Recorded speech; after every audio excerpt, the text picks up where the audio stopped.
You always get into the rhythm of that song just as it's over. I don't know what it is about that song. We can make the intro longer.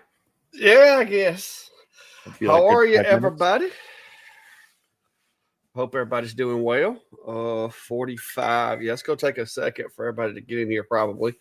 So we'll run through and see who all we got in the house for a minute before we start bringing y'all up to speed on what all's been going on here in the shops, and basements, and offices, and wherever Steve decides he's going to work out of. So Robert Giglio, hello to you there. Richard Manny, hello.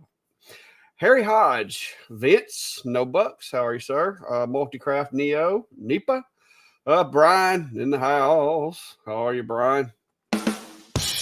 Ready for you, bro. Ready for you. Chris Gallagher, hello, sir, from the land down under. Keith Bordley. I think I got that right. How are you, sir? And let's see who else we got. A little conversation back and forth. Mr. Jim Pitch from Wichita. How are you? Merrill Carl Albury. And y'all overlook my southern drawl and pronunciations. Sometimes I get them, sometimes I don't. Stephen Rossman, Scott Johnson, Tim Arthur, Jeffrey Lapierre, Deborah Rule, Connie Morris, Rhonda Fleming, Patty Wright, Bespoke Lasers, Not Board Woodworking. Hello, sir. Jack in the Shop, David Allen. That's that guy with a really great name. Norbert Davis, Perman Finlayson. Hello, all from Alabama. I was really thinking he was probably from like Greenland or Iceland or somewhere for that name, but whatever. Rob Fight, how are you, sir? Lee Hopper, Cole Woodworks, Alan Daggert, Jack Bright, Ed Cameron, Roger Court, Stephen Rossman, Mark Patterson, Minnesota Custom Made, Boomer, Bob's World, Robert Lowe, Peter Lapine, Billy Powell, Jack Bright, AGT Restore, Tim Arthur, Radu the Impaler, Elaine, Tim Keller, Cornbread Crafts, and Robert. Oh my goodness, Robert Olenjazak. Hello from Southeast Ohio. Three Dogs Custom Engraving, he says. And Tim Keller, April Thompson, Jack in the Shop, and Chris, of course. So, whoo. Yeah. Hey, I got all of them, I think. If I left anybody out, I'm sorry, guys. I try to read them as they pop up. Sometimes they come really, really fast. And, here in Alabama, we're really not known for our reading abilities or math or science or anything like that. So, in my defense. Ralph Strauss, that's another one. All right, Steve. So what's been going on in the shop or the basement shop or basement office or wherever you've been working this week? Because you tend to be bouncing around a lot lately. Yeah, I do. Well, today I spent about 2.5, 3 hours out in the backyard as part of my shop cleaning. I had from both the basement shop, I had some just ratty old balsa clippings and scraps, and then up here I had just a bunch of offcuts, little thin pieces that when the bucket gets too full and I don't have anywhere to put the offcuts, I start calling them. So put the Vikings on an iPad and sat out in the little fire pit, tossing wood in and out, and they snuck out a win. I did have my hat on, but the hat I've got is like it's super warm. And so I was just getting too warm. So I took that off and decided to put a hat back on here. So is it one of the hats that's got like the fur with the horns and everything? No, it's the ball cap. I wear it. Oh, okay. When you said hat, I was just thinking you with a no. Sure enough, Viking hat. Yeah, no, sitting in my backyard with all that on, that would be hey, probably that would be normal up here. I mean, at least it's not a block of cheese I'm sticking on my head. But anyway, I've been bouncing around. Did some work earlier on designing a exhaust port. As a matter of fact, it's right back here.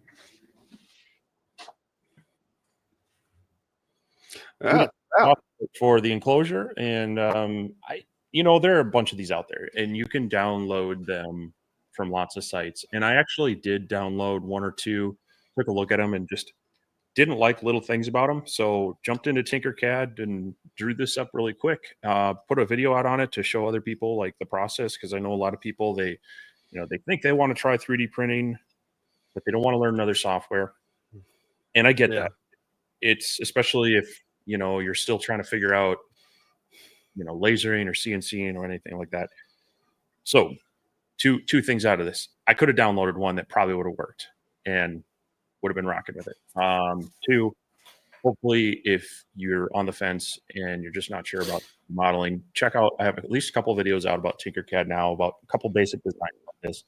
I'm sure I'll be doing something else to the enclosure before I'm done and designing something else. I'll try to, same thing, walk through the process. So not saying you have to, but if that's what's holding you back, there are a lot of models out there just to download and print, and dive into the software.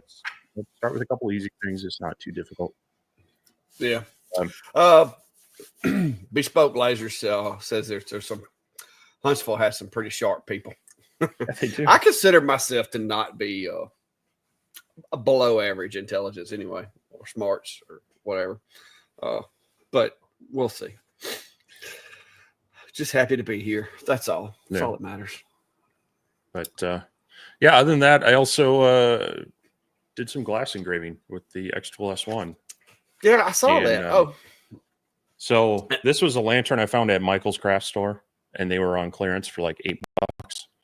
So I grabbed a couple and thought, hey, you could probably try that out. Luckily, the panels did pop out. There was a little adhesive in there, but a little tempera paint. And I stole two of the graphics from X-Tool's, got their design, what do they call it? Design find, where people can share files. And, so that's kind of a nice thing. People are always asking how to get inspiration. Well, when you've got creator's block, try to find the legit ones, that are sharing them with the author's permission. And that's one. And then this little saying one, it says "Merry Christmas from the Wilderness." That one was done in their AI make tool. And so you just kind of give it some prompts. And it spelt everything correctly? Yeah. Hey, I have a terrible luck with AI, misspelling things, or all the people seem to have 3 fingers. Yeah. That kind of thing. So it's constantly evolving. It's rapidly evolving. This one, they actually have you type out what is the text you want. So I think that helps prompt it. But that is something to watch out for. But it was kind of cool to see that. I wasn't sure how well it would stand out on the lantern, but it's doing all right. In a bright room, it doesn't stick out as much, but turn the lights down a little bit and have it kind of glowing there on the shelf, and it looks pretty good. So just another idea to, as you're wandering around, keep an eye out for things. You don't have to make everything yourself. You can just find things and customize them as well. So those are the two main things. The other things I've been working on, the enclosure got a little bit of love because I was working on that exhaust port. I actually changed my mind on a couple things, so I'm actually out of that type of wood. So I'm trying to just see if I can work around that, or if I need to go purchase a new one. And then I did some baffling today on the bottom part, so it's oversized underneath, and I'm trying to baffle it down to as close to the honeycomb rails as possible. That'll help just minimize the amount of extra air it's pulling and focus it more on the honeycomb. So some of those little details are just, they're finicky things. The first time you do it, you're, is this angle right? Is that cut right? You're going back and forth. And so I did get back on that a little bit today. And while I was doing that, I was running some tests on the ASMR P3. This is the 4824 watt. It blew through my first cut test. I was obviously a little slow. Say, looks like you underestimated its cutting ability in that first one. Yeah, that was 300 to 800 millimeters a minute, and then on this one it was 800 to 1350, and so 1,000 millimeters a minute, 100% power is where it kind of dropped off. I probably push out a couple more of these, but and then these are the engravings between the 24 watt, which is on this side, and then the 48 watt. I was concerned as it was doing this test. I thought it was going to blow through on this 7,000 millimeters a minute, that bottom one. So you got a deep engrave on that one. Oh, it's even on the 24 watt at 7,000, I would say it went through a millimeter of the material. This one, it's probably into the third layer. It's Cool. well into the third layer. So yeah, start doing some tests on that one so I can get some things go through it. So hopefully I can get some information on that one. It decent so far, decent laser, but I haven't had a whole lot of time to play with it. So those are kind of, I think that's kind of what's been going on between, I mean, other than I started off this week with a bit of a head cold. I kind of felt it coming on last week as we were talking. I was getting some congestion, and then I laid down, and Monday morning I woke up and I was like, no, this isn't happening. So kind of missed a couple of days at the beginning of the week, but I'm doing better now, and we're rolling into here in the US, we're rolling into Thanksgiving week, so it's gonna be a short work week, and looking forward to that. Yeah. Well, Tim Hensley and AGT both are saying that you did a good job on the S1 engraving the glass. So yeah, well, thank you. I thought you done a pretty good job of the different approaches, because me and you both are the same way. I like to give people options. If you don't want to use the expensive marker spray, you can use other things. I don't have a good applicator for the tempera paint. I've looked at getting some of those little handheld airbrush guns and stuff, but it just makes a mess. I prefer something that's contained in an aerosol can that, I can use it and put it away. So there's different approaches, and depending on how many. Now, if I was doing 100 of them, right, maybe the airbrush gun would be, something I would invest in. Doing a one-off, getting out the airbrush is a bit overkill. Now, the nice thing about tempera paint is it reconstitutes into liquid very simple.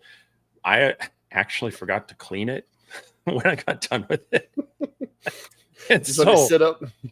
So, this morning I'm like, oh shoot, I'm going to need to go soak that and clean it out. So yeah, that one, the nice thing though, is you get a little Windex and in there, it helps clean it up better than water, and it should be good. But yeah. I would love to find, and I actually had bought some acrylic spray paint that I thought, hey, maybe it'll still be water soluble, but no, after it's set up, you still had to kind of clean it off with acetone. I would love to have an in the can water soluble paint that would be fairly easy, but most of them I found. Now I've heard some people use some of that chalk paint, that temporary paint, but I don't know. The airbrush or the brush on cleans off easy. I love how clean the marking sprays work, so this stuff. Maybe you should get you a rechargeable spray can where you can charge it up with your air compressor and just fill it up with maybe fill it up with the tempera. I don't know. And that's the thing I tried to address in there is like you can brush it on, but those streaks tend to come through in the engraving. So spraying it on is usually best, but yeah. But anyway, yeah, it was. I wasn't sure how that project was going to turn out when I started it, and so it's just a little bit of an experiment. Yeah, it looked like it turned out pretty well, for sure. Trying to catch up with his comments again. Well, Bespoke was asking. Here's one for you on the Hurricane, which is better, knife blade or honeycomb bed? Have you found? I mean, either one works. The knife blade, I could see where it would be handy for some stuff, because it's further between the points of contact, so you don't get as much flashback or something like that. But so far, I haven't really had a whole lot of problems with flashback on either. I like the honeycomb.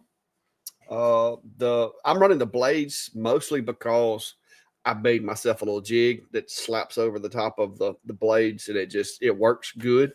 So I've been running the blades, but the honeycomb, I've got it, and it works pretty well too. It's a little on the flimsy side. I will say that, but the way the machine's made, where it's not it's not that big to where there's going to be a lot of pressure in the middle because it's only like what 12 inches, 13 inches tall. So, but yeah, I'm liking the knife so far. And that's the thing. The knife blades are great until you get smaller parts that may fall through, or if you have a material that needs a little more hold down to it. The honeycomb gives you more points of contact where you can do that, but the idea is easier points of contact. Yeah, if you're going to use, if you're using like, especially if you're doing like leather or something where you need magnets or something to hold a material down, then the blades is not what you want. So I think it's good to have both. Knife blades tend to be easier to clean though. Yeah, now cleaning wise, you take those knives in the house and put them in the sink and have them cleaned in about 10 minutes, or just throw them in the dishwasher for that matter. I mean, because they literally, it's just a piece of metal.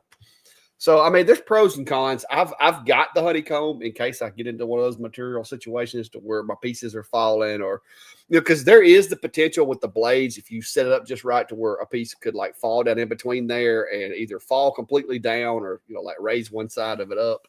But so far, I haven't had a problem with any of that. So I guess I've just been fortunate because I have been using it a lot. Like I've been neglecting some of my other machines because I've been using it so much. But I don't know if you noticed it today or not, but in the video I did of my two-sided ornaments, I actually broke out your favorite machine, the LP5. I don't know what makes that my favorite machine. I mean, it's a decent machine, but every time I watch a YouTube video, I see you and the LP5 in a commercial. No. You're like every time I watch a video, it's like, hey, Leisure Picker 5. I had no control over Steve. That. But yeah, see, there's my ornament.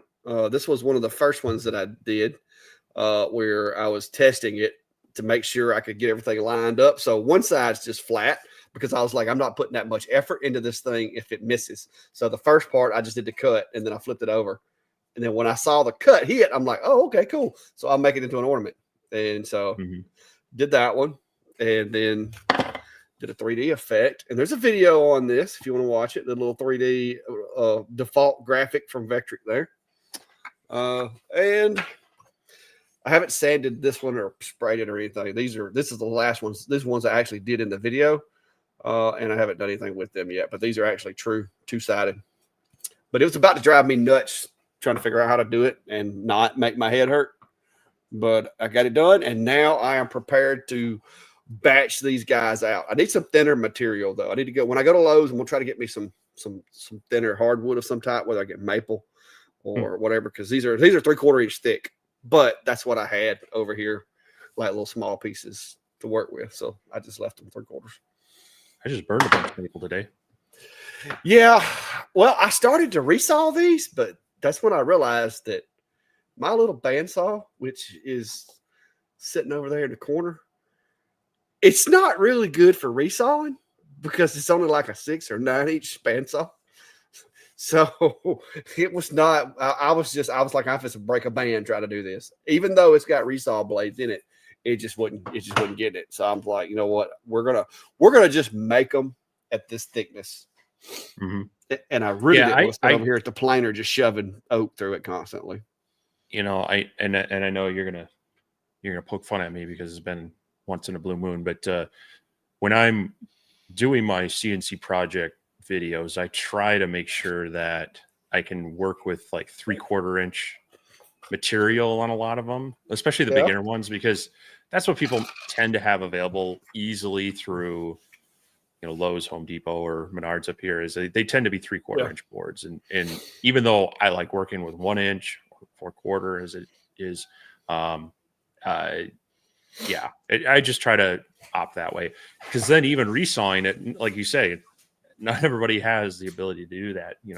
You could plane it down even with the CNC machine or a planer, but you can waste a bit of wood. But yeah, I do have. This is some of mine that I've milled, and you'll know that by the powder post beetles. Yeah. But there's plenty of those in this. This was a like I think this was a standing dead log that I got my hands on, and I planed this down and got it down to like 1/2 inch. I was going to use it, but it wasn't exactly flat. So I was like, you know what? Because I know what's going to happen when I try to tape this down. It's going to pop up and it's going to break something. So, but yeah, but this is off the sawmill, and you can see there's like right there the wood had actually started rotting a little bit. Yeah, but yeah, it's 3/4 is a little thick for ornaments though. So, but I could have planed them down a little bit with CNC. But like I said, I was trying to get the procedure correct. I wasn't so much worried about how thick they were. So April's asking, would it be reasonable to think that a 10-watt diode would be able to do the glass lantern? And yeah, it really, you can usually find a good setting, even on 10-watt, to get that frosted look. It's just kind of a balance of power and speed. And if you watched my video too, you noticed I defocused it a little bit. So that's actually taking the power of the laser down some even more. And that just kind of spreads it out, gives it a less harsh, a little more softer look to it. So I don't have any numbers exactly to go off of that as far as a 10-watt, but yeah, it should be doable. Yeah, I did some, I think I did one of my videos. Did I do it with the XW the other day, the 10-watt? But anyway, yeah, a 10-watt glass, mirrors, frosting, acrylics and stuff like that. It doesn't take like ungodly amounts of power. Now, you're not going to do it as fast on a 10-watt as you would a 30 or a 40, but yeah, you can definitely do it. Burn Carved Print has got quite the eagle eye. I noticed in my engraving video that XCS seemed confused because it shows a 20-watt, but I have a 40-watt head on my S1. Well, wow, that's some attention to detail. That's because I was in my office off that computer, and I have not connected that computer to any of my lasers. I just do some design work in there, and so it didn't know what I was going to be working on. So you just open up the S1 work area, and it defaults to that. So I was fixing to ask if you had two S1s. I was fixing to be like, what? No, good eye on that, but no, it's just because it wasn't actually connected to the machine. I do a lot of work in there. It's a more comfortable chair, and then I save to, I've got Google Drive cloud storage where I back everything up, and I also have kind of my working laser files folder. So I just drop things in there and then go over to the other computer and open them up. Well, you could have. I didn't think about that. You could have done a module swap. Well, yeah. Tim says, "Thanks for the 2-watt IR review. I can pick it up at a steep discount, but I want to just save for a CO2 so I can cut clear acrylic. For now, the 40-watt S1 is handling almost everything else." Yeah, that's like I said, the IR module. It's a very to me, that IR module is a very small, niche module. If you want to do small metal things, and let's say you already have an S1, but you're just wanting to do a few, just occasionally, or if you're wanting to do, let's say, plain stainless steel tumblers, and you or whatever the case may be, then yes, I think it works really well. For the price to upgrade your S1, I think it's worth it. But if you're wanting to, do a bunch of stuff or batch things out a lot, you're going to need a Galvo, a more powerful Galvo. But it's a fun little addition. I got it mostly for the tags and mailboxes, and there's a couple of other project ideas that I have that I can use it on. It will mark certain plastics and stuff like that, but I am very, very careful about what plastics I use because this machine I have hooked up to the AP2, and while it does a really good job of me not smelling anything, some of the things that aren't good for you, you can't necessarily smell, and so I'm not that trusting of this equipment yet. So I stay away from plastics and stuff like that when I can. But yeah, like black acrylic, you can do black acrylic. If I want to do a black acrylic sign, I could cut it out and everything with the 40-watt and then engrave the sign or whatever using the IR. There's some different things that I see use cases for it, but I just had a lot of people asking me about it and how easy it was to swap them out and all that. and the easiest way to determine that is get one, play with it. So that's what I've been doing, and so far it's good. It's like I said, it's not for everybody. If you're not planning on doing anodized metal or plastics, then you probably don't really need it. Yep.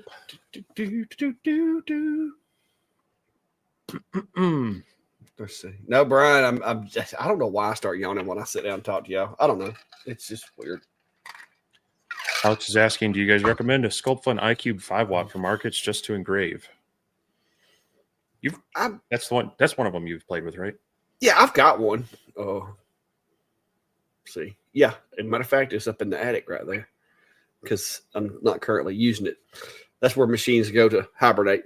But it's not a terrible machine. The shield around it's a little clunky. So just make sure whenever you go that you've got it closed and be safe with it when other people are around. It even wouldn't be a bad idea to make like your own little stand up, whether it's cardboard or thin plywood or whatever, kind of like a blocker to go around it, because the way that thing does is it can open up and allow light to come out.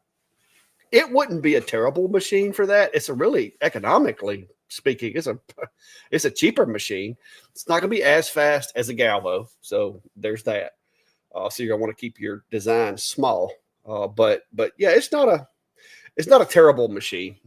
It's not going to, like I said, you're not going to be doing anything big with it because it's basically the same work size as a F1 or the LP4. It's like maybe 4x4. So, but it's a gantry style machine in a little bitty box, which is kind of neat because you can cut with it and it cuts square corners. Like your cut's not going to be angled. So it's neat in that aspect. But it is kind of lower powered too. No. There you go, Mr. XCS guy. There's your question.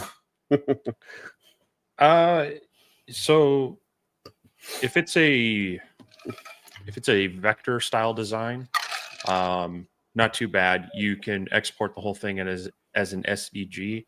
Now it may or may not pick up on your layers, and it's definitely not going to be pulling in your layer settings, your power and speed settings. But in LightBurn, you can just export it as SVG. It'll take all the vectors. Now, image files, I usually import those separately, just straight as their images. So if you're doing, an engraving with a photo, that's the type of thing that you might not get to just automatically come in with your SVG. But that's the way I do it. Probably the most reliable way. And John's asking, when you were playing around with the F1 Ultra, do you do a PMAG or slide engraving? I've done some pretty weird stuff with some of these lasers, but a lot of it I don't share because YouTube will get angry at you for certain things. But yes, I have done some of the mags, and I've played around with some other stuff. It does a really good job on magazines. That's mostly what I mess with, what I play around with, because if I mess up a magazine, that's a lot easier to fix or, repair than if I'm messing with something that's a part of a really expensive piece of equipment. I don't do a whole lot with those. Not saying that I wouldn't, but so far I haven't done that many. Rob, the AP2, you've got yours now, don't you, Steve? Have you used it yet? I do have it hooked up to my S1. I had another video planned to do some cutting with it because, like you said in your video, you didn't want to just unbox and go, "Hey, it's nice thinking sliced bread," right? Yeah. So I have a project video planned for it that'll involve some cutting and maybe some engraving. But yeah, that comes with a couple hoses, but it also has a couple of I think 1 or 2 step down adapters with it. So with that, you should be able to hook it up to the Lasermatic, because I think by default the Lasermatic does have a 4-inch, right? So it's going to be bigger than your typical hose. But I'm thinking.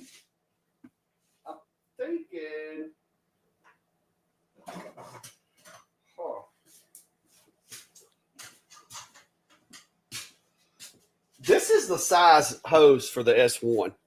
So I'm gonna be honest with you. I don't know that it came with one to go up. Let me look. Stay tuned for a second. Let me check something.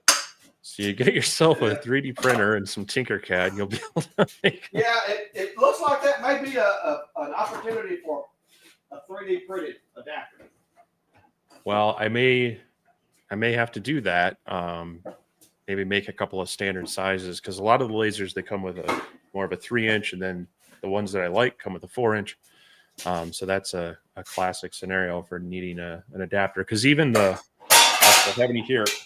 They have some commercial ones that I just feel like they don't quite fit right, but they're still. See, this is the adapter, my little hose adapter that I've got for some of these machines that come with a smaller hose. Yeah. This is a 4-inch, and then you got this. This is the We Create, Adam Stack, and all those guys use this size hose. So,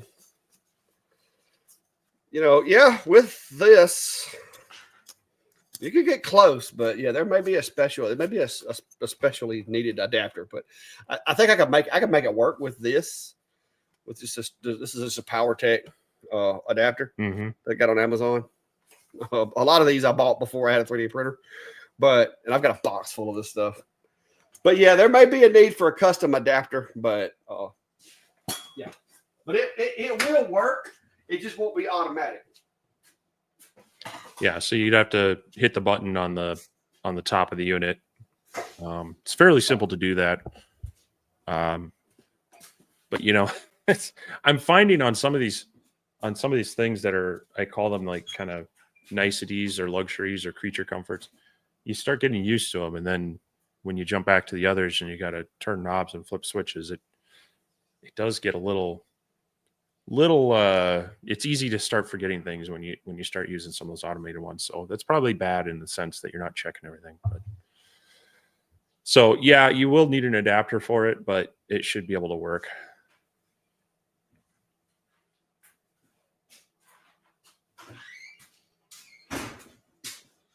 Yeah, that's gonna be the downside.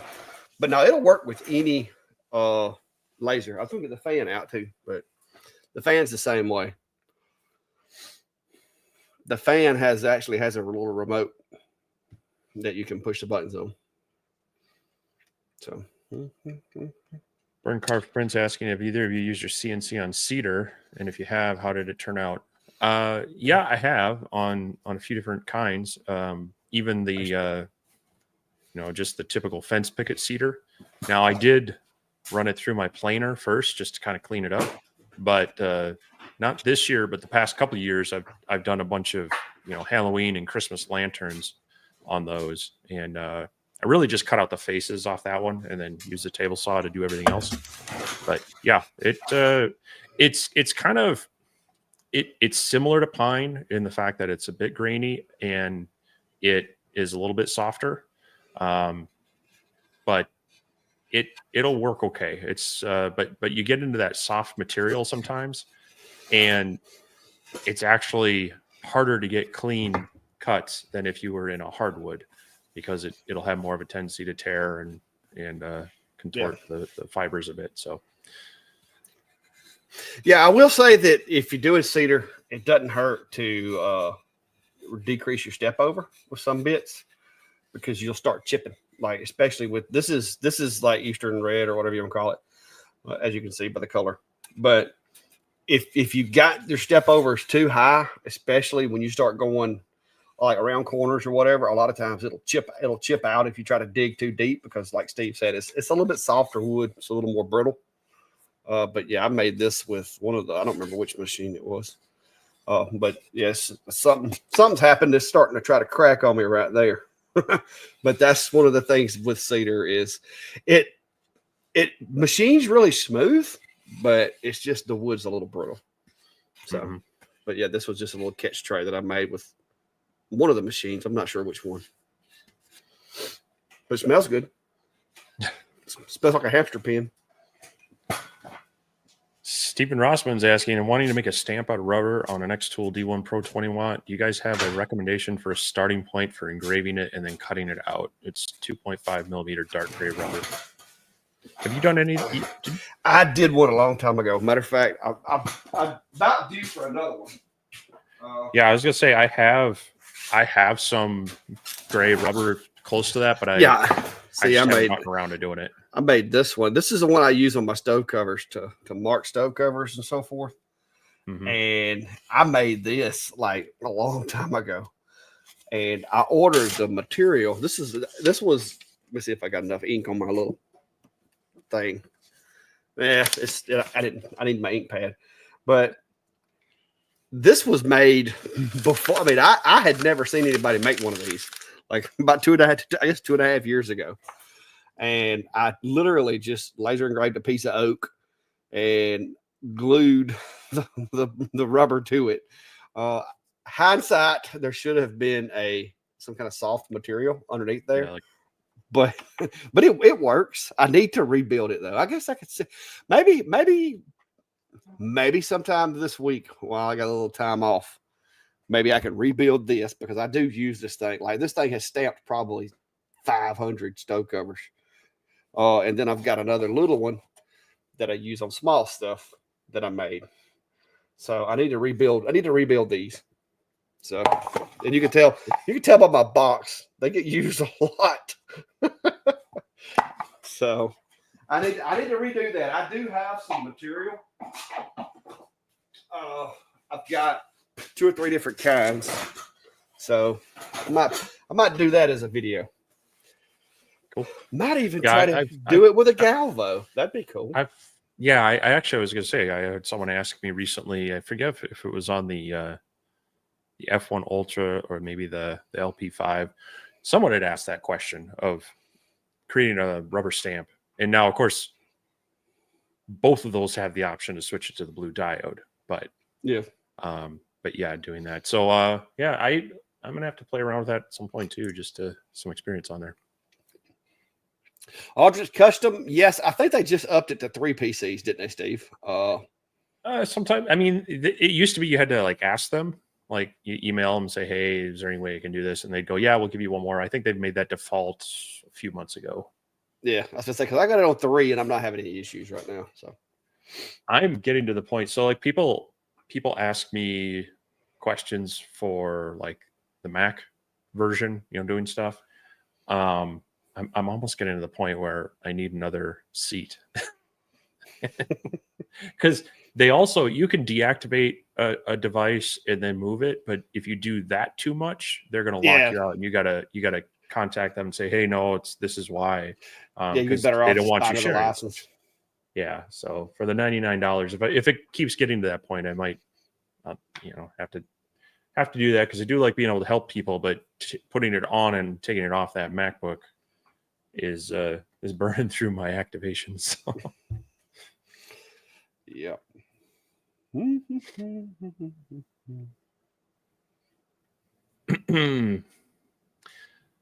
Nancy's saying, I wish the S1 40 watt module was cheaper because for the money they are asking, I can potentially buy a 30 or 40 watt laser just for a little bit more. Yeah, that is unfortunate. There's a lot of cost in that module because you are right. You can get similar machines for the same price. And, we've touched on this before.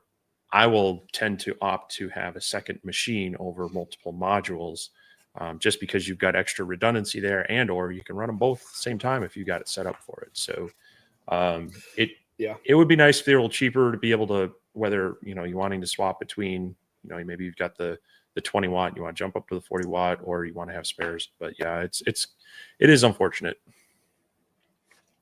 Sharon says she used her iCube at a show for engraving names on ornaments last week. And it was actually quite fast to do only names.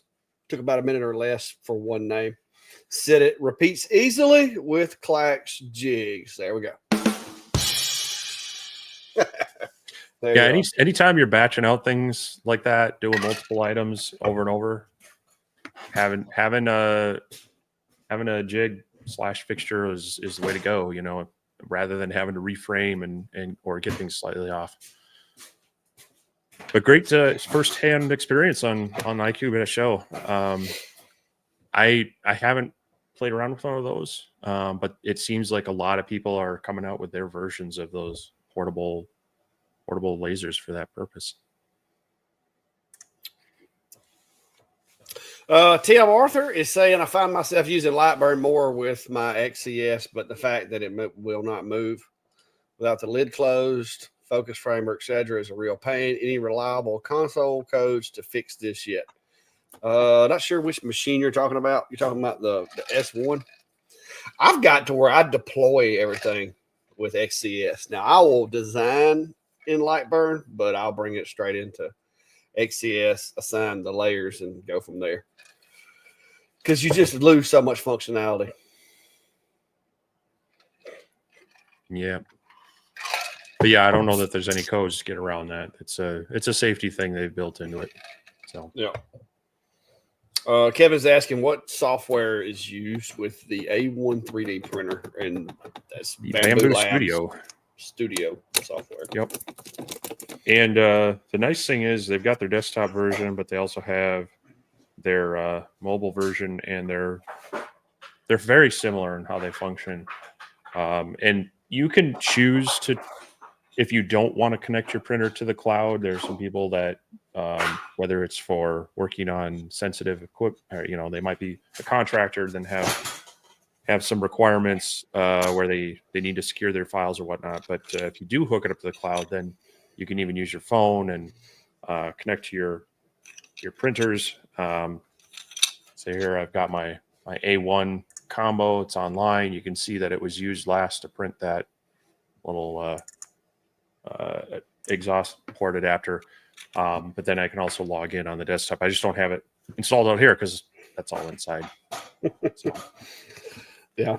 Well, as y'all saw in one of my last videos, you can make hold downs for your CNC so that when you trash your other ones with your with your spindle, you can remake them. I do have on mine, as you can see here, this is actually my machine is in the house. Like, it is not out here. So you can look here and see there's the inside of my house. There's the machine, and it'll show you the last thing that was printed on it, which was these clamps that I've got right here. I do have the AMS. I'm out of black PLA on that back reel, but I've still got green, orange, and one roll of black. So yeah, it's pretty handy being able to remotely access it, because I could literally, like when I needed some more of these, when I ate these up, I just walked over here, hit print, and then when I went to go in the house to get some more tea, I got them off the printer. So I mean, it makes life easier. So there you go. And look at the print job. I mean, that's awesome. Right. Awesome. Richard's asking about a recommendation on some safety glasses that would work with both lasers on the F1. And yeah, both Clark and I have similar ones. They're from Free Mascot. They're available on Amazon, and I'll drop that link out there now. They cover both the 190 to 550 nanometer as well as the 800 to 1100. So that covers both the IR and the blue diode. They won't work for CO2 though, so those are a separate style. And they have different styles of them. If you're like myself, you got prescription glasses. They got some slightly larger ones that do fit somewhat over them. If you don't, they have some more, almost sports style that kind of wrap a little bit closer. So definitely check out the different styles. But those are the ones that are rated for both wavelengths of the F1, or if you have your typical diode laser and you also have an IR module and another one, kind of a similar thing. So, but that wavelength is what you're looking for. But also kind of paying attention to the OD, which is the optical density. And generally speaking, with at least blue diodes, you want at least 4. Yeah. Oh, and while we're talking about shopping and looking for glasses and all that cool stuff, guys, don't forget, Steve and I both have Amazon shops, I guess you could say, which is really not a shop. It's just more or less a page, which we can favorite things and share things with you guys.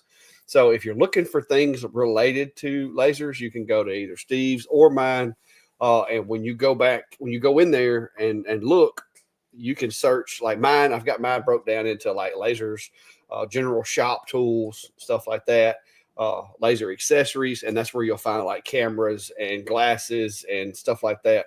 So you can use those links, and those are affiliate links, of course, and it helps to support all the craziness we got going on around here.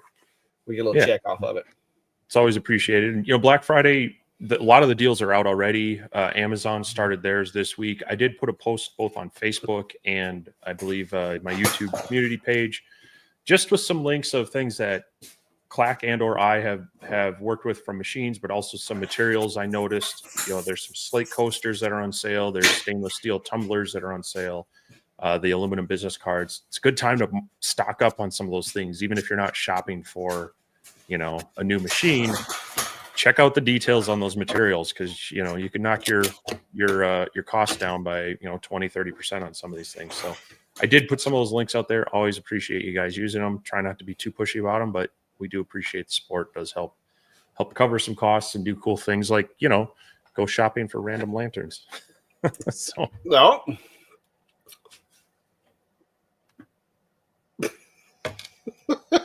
You gonna make me go get mine? Smell it. Smell it. It smells good. It's very aromatic. This is actually locally harvested. For those of you that don't know, I have my own sawmill. That's where you get 1/2-inch cedar boards at. You cut them on your sawmill. I will tell you though, if you're doing this stuff on a CNC, do yourself a favor. Yes, it smells good, but if you're engraving it with a CNC, creating a lot of dust with it, make sure you have really good dust collection or a HEPA filter or a mask or something. Cedar in just small amounts will make you sneeze, make your nose itch, that kind of thing. But a lot of it will give you the sinus infection of the century. Yeah. I've had it happen because like I said, I've got a sawmill and I mill this stuff. And if you spend 8 hours a day up there at the sawmill milling this, next thing you know, you think you done caught something when you haven't really. It's just this stuff has like a crystalline, like the sap basically turns into like crystals, and it is awful. But yeah, this is a piece of cedar off of my mill. I got a bunch of it over there. I cut it like 1/2-inch thicknesses to make things with. It's pretty cool.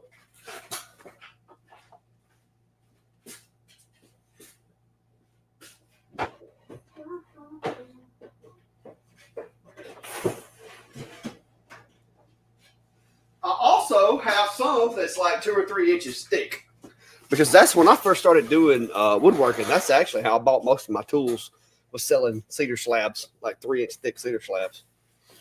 Because people would pay good money for those. I don't have a link for these because I didn't think about them, but there's a company, speaking of masks, there's a company called RZ Masks.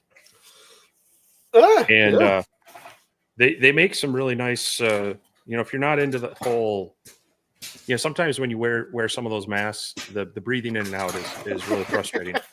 Well, they have this kind of neoprene thing, and then they have these kind of valves that close when you breathe in. So you're breathing in through the filter, but then you breathe out through those. And as someone with eyewear and having that, breathe out and kind of funnel up by your nose, that's horrible. And these are really comfortable. But yeah, working with cedar, working with walnut can be similar to give you some bad stuff. I mean, sawdust in general, your lungs are not going to be happy with them, and they can cause some serious issues in the long run. So I know it's not fun, but yeah, protect yourself. If you want to look like, someone out of Mad Max, you can go that route too. And especially if you're working with,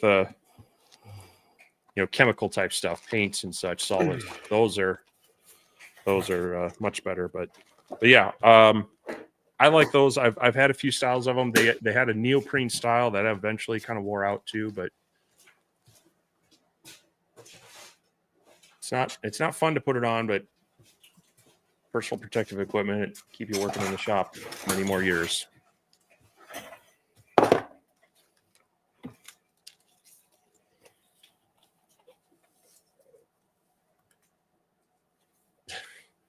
Just going to model them all. There you go. Yeah. This one's actually for like paint and like chemicals. This is not for dust. Yeah, I think mine's downstairs for that. Yeah, but this one is for I use it most of the time when I'm spraying herbicide, but this one's actually will protect you from like acids and stuff like that. The nasty stuff. It's a little more expensive. These little canisters right here will set you back a little bit. So yeah, I keep this thing in a drawer over there so it doesn't get any dust in the filters. but they're good to have when you need them. So, Tim, I mixed the acrylic paint. Kind of, it's one of those things that you get used to what your specific airbrush likes. Some of them want it really, really watery and thin.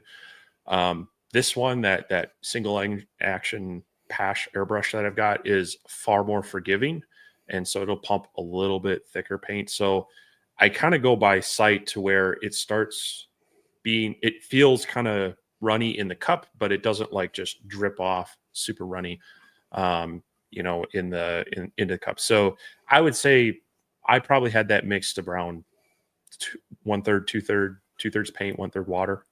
But I do it kind of by feel and by sight of however the paint looks like it's just starting to get that kind of loose feel without being just super runny.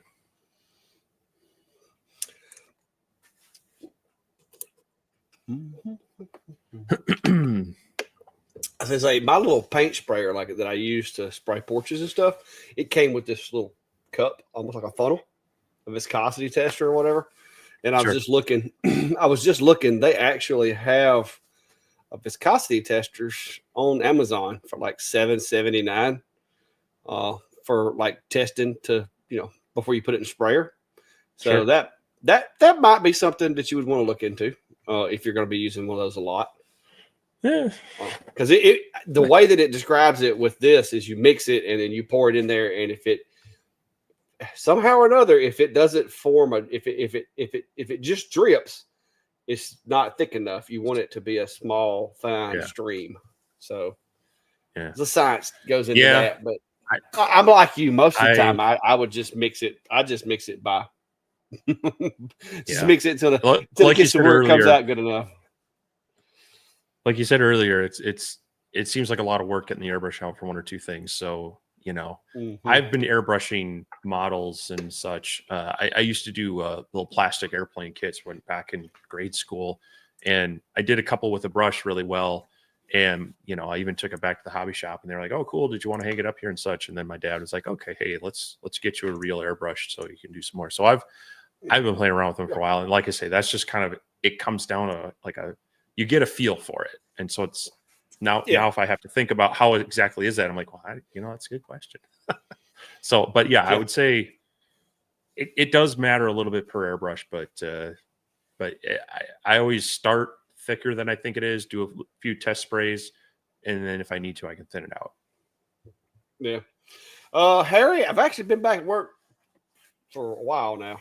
I'm still not 100%, but I'm doing better. I've still got some pain in my sacroiliac joint from being all messed up. They're claiming that it's because I'm walking different.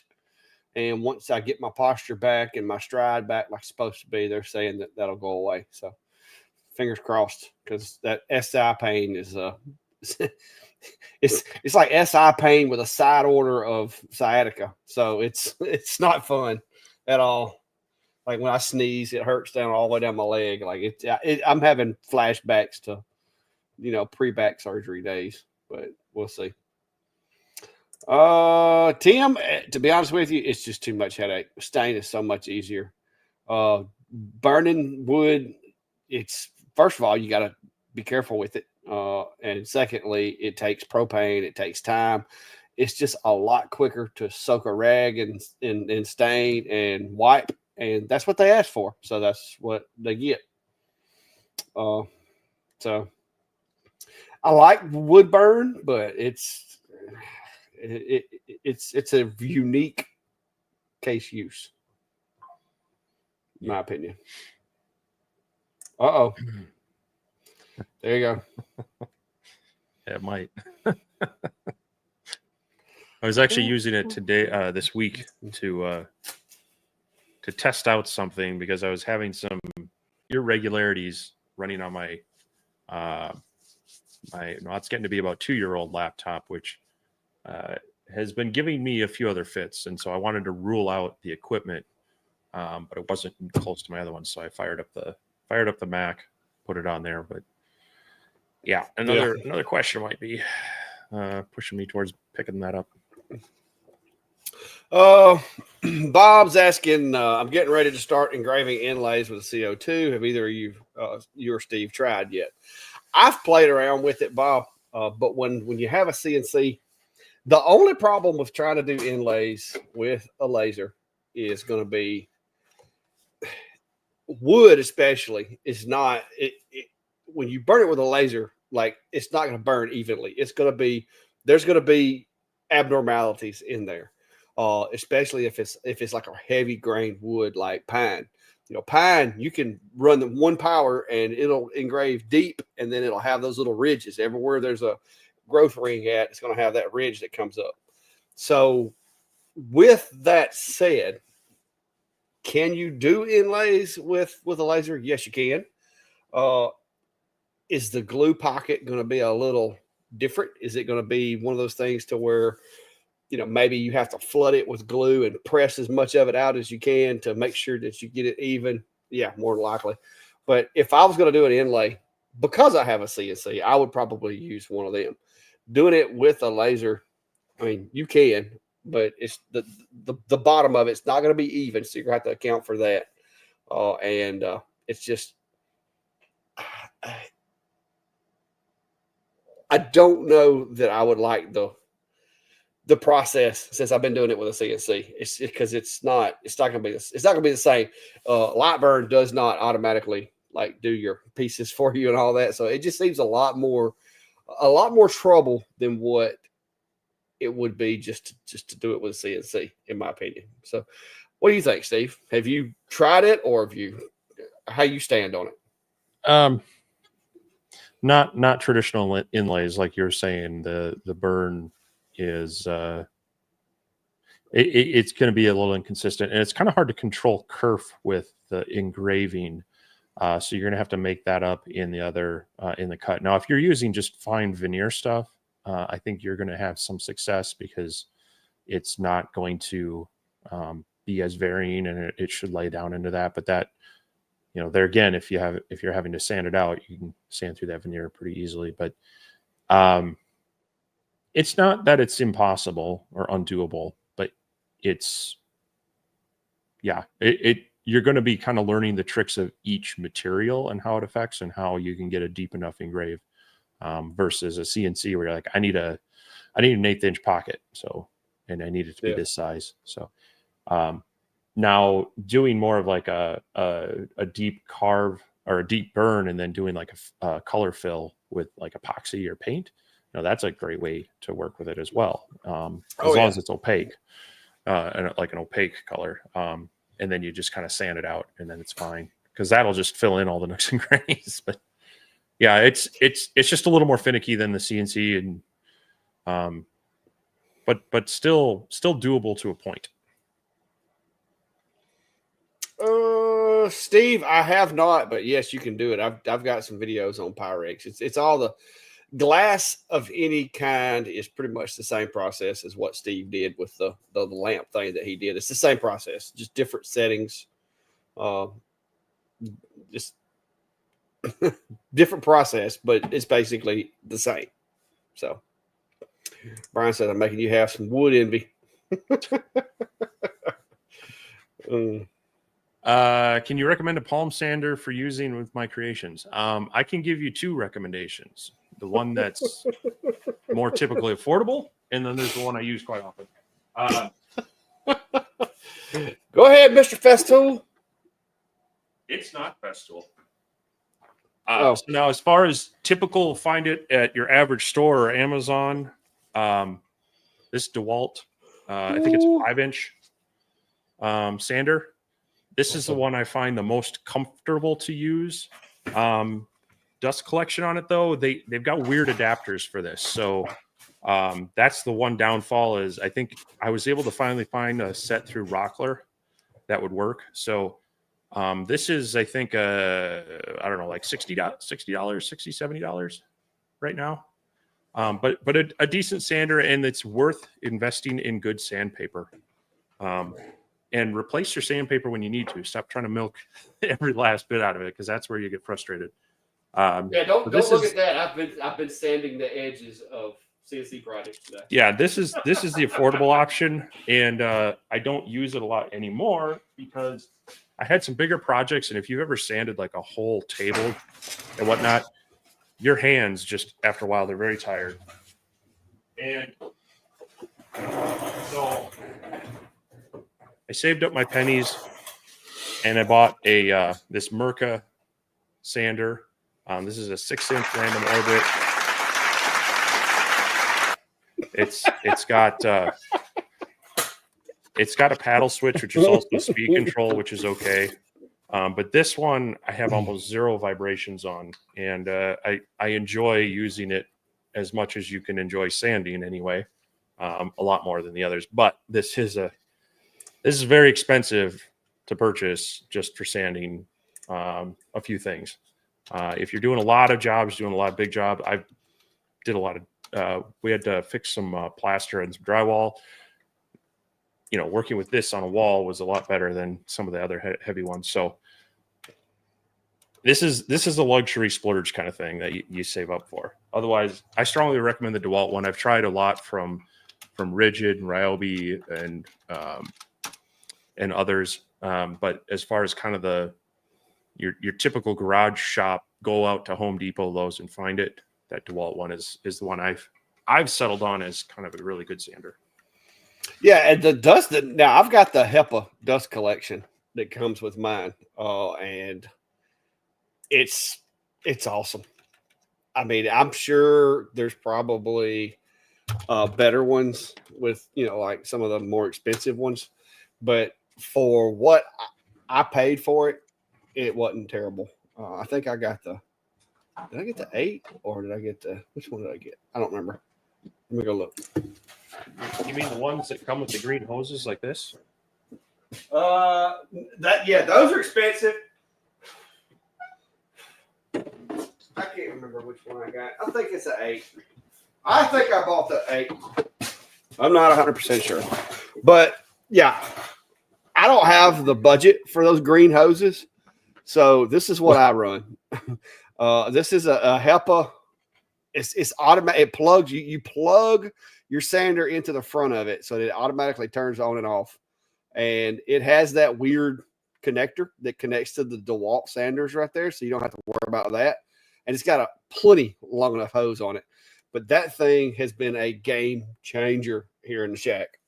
My wife, that is probably, out of all the things that I've bought, she probably likes that one the best, because I was getting to where I had like whooping cough every day from trying to use, because I don't care how many times you empty that little bag that comes with those DeWalt sanders, that thing's going to fill right back up. Like I've got 2 wireless cordless ones over here. Like, this is what I used to use. Like, I use these all the time. But now, I got 2 of these sitting on the shelf. Haven't been used since I got this new system. But, matter of fact, that one's, look, it's slap full right now. Yeah. It needs to go outside. Yeah, that's my DeWalt one, too. So, yeah, I ended up picking up mine before there were a lot of other HEPA filter ones out there. But it was because of that issue of, you know, I needed to control dust and such. I don't have one of these personally, but I've been watching them. Let me show this one. This from Harbor Freight, the Hercules 12-gallon dust. Oh, that's the one you were telling me about the other day, isn't it? There's been a lot of people really putting this through the paces, and they like it for a lot of reasons. What they don't like on it is the hose is very stiff and rigid, but it works very well. It's got the auto clean. It's very similar to the DeWalt, but I think it's got a little bit bigger capacity possibly. But yeah, that one's 12. Mine was 8, I think. Yeah. So I mean, this is definitely worth it if you've got a space that you need to keep clean, or you're really wanting to protect your breathing and such, keep that dust down. something like this is very worth looking into to hook up to your sanders. Even your benchtop sanders, other things. It's going to keep that dust down. So definitely something to consider. Yeah, this the one I've got, it'll actually connect to those cordless sanders as far as the hose. Yeah. But then you got to reach over and turn the dust collection on. So I had the old, like, I never used it. I never used the corded one until I got that, and I just zip tied the cord to the hose, and it got me like a 6 or 8 foot black extension cord, and because the hose of the vac's longer than the hose of the cord that come on the sander, and I've got that thing together to where when I cut it on, it automatically comes on. It's awesome compared to what I used to use. Yeah, it's a lot of these tools you can plug in any sander that's corded, and then it'll power on and off with it, and then they'll usually run for a little bit just to make sure they purge the hose and then shut off, which is a nice feature. Well, I will tell you, this DeWalt one will scare you, because when you're sitting there running it, the way that it works is the filters eventually will start to stop up, the HEPA filters, because they're like, it's sucking all the stuff up to it. So it basically lets off the gas just for a second inside there, and you'll hear that thing be like it'll boom, boom, like it'll rattle, like it's like got a hammer or something inside it that knocks the dust off of the filters and reverses the air for a second, and then it goes right back. And the first time I heard it, I was like, oh man, I've torn this up. I hadn't had it but like an hour, and I done tore this up. But then I realized that it's doing that on purpose, so that you don't have to take it apart. And because if you've ever had a shop vac that you didn't buy the little slide over filter that like you should have or whatever, to where you had to pick it up and like slam it down a couple of times before it would regain its suction. It's it's avoiding you having to do that. And I haven't emptied the bag in that thing since I got it, so I like it. Brandy loved it. Sup, Rick? How are you, sir? This is my question. How many stove covers have been reordered because the stove was turned on with the cover on? That's none, my fault with those. None that I know. None that I'm aware of. I mean, between that and it's a horizontal surface, so any horizontal surface, I don't care where it's at, any horizontal surface anywhere is going to have things set on it. And so, I need to use the stove. I've got a 4-course meal sitting there because I was chopping onions, David Pingle says, have you tried thinning acrylic paint with alcohol? I've used some of my I did my ornaments the other day. I used my spray bottle with some isopropyl alcohol in it just to get it to thin for a second, because it's not going to stay that way long. Right. Yeah, you can, but the alcohol tends to evaporate fast, and so depending on how quickly you're going to use it, it can have an effect. Now in my airbrush, I don't remember if I mentioned this in the video or not, because I tried to cut out some of the fluff to not make it. It was already a 30-minute video. I didn't want it to be any longer, but I have used ammonia-free Windex as a thinner, and that works all right. And it does seem to also help it not stick to the internals of there, but Windex also has a little bit of evaporative properties and such. So kind of maybe the halfway point between water and alcohol. I don't know. Yeah. Travis in Darks Forest is asking, what is your method of gluing acrylic to wood? If you're gluing acrylic to pretty much anything, in my opinion, I would recommend scuffing it before you use any kind of glue. Now, if you want to try to weld it, that's a whole nother creature. But if you're using some type of glue on any kind of slick surface, it needs to be scuffed. Even this pre-finished plywood I've got, I'll take a piece of sandpaper and scuff it just to give that glue something to grab a hold to. Yeah, I'll try to use a glue that doesn't get quite so crystalline. So like epoxy and CA glue, they tend to like crystallize as they cure, whereas some other glues keep a little bit of elasticity to them. So if there's a white type of glue, we use it in the model airplane hobby. It's called canopy glue, but it goes on kind of white and then it dries clear, but it stays flexible, but it kind of grips onto, and that's kind of what it is. It's meant to grip onto the plastic canopy and then grip onto sometimes the plastic covering and or the wood body.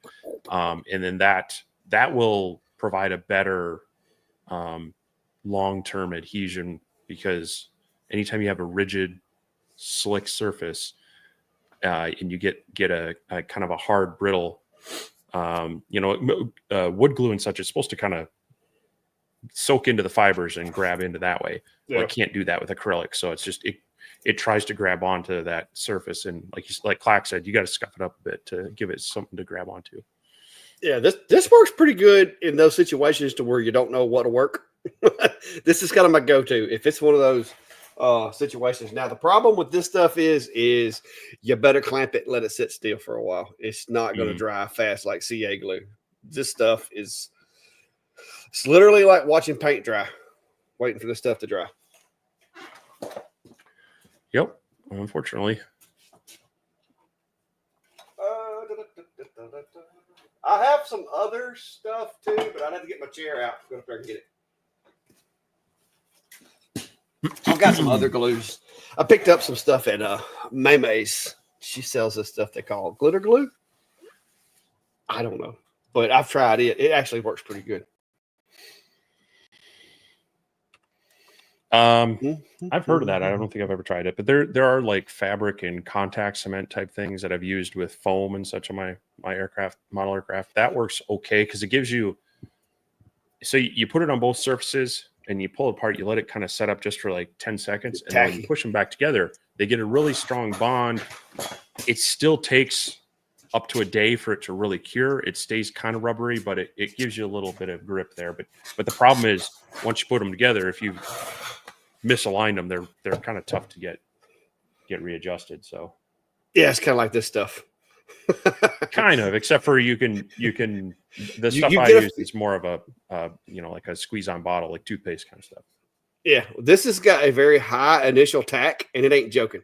All right, so like if you're doing a two layered project or whatever, like a lot of the names that I do, if I've got like the top name glues to the back or whatever, I'll flip it over and hit it with this stuff right here. And yeah, if it's a big project, once it sticks together with this stuff, it's not really moving. So I've got like an assortment of glues.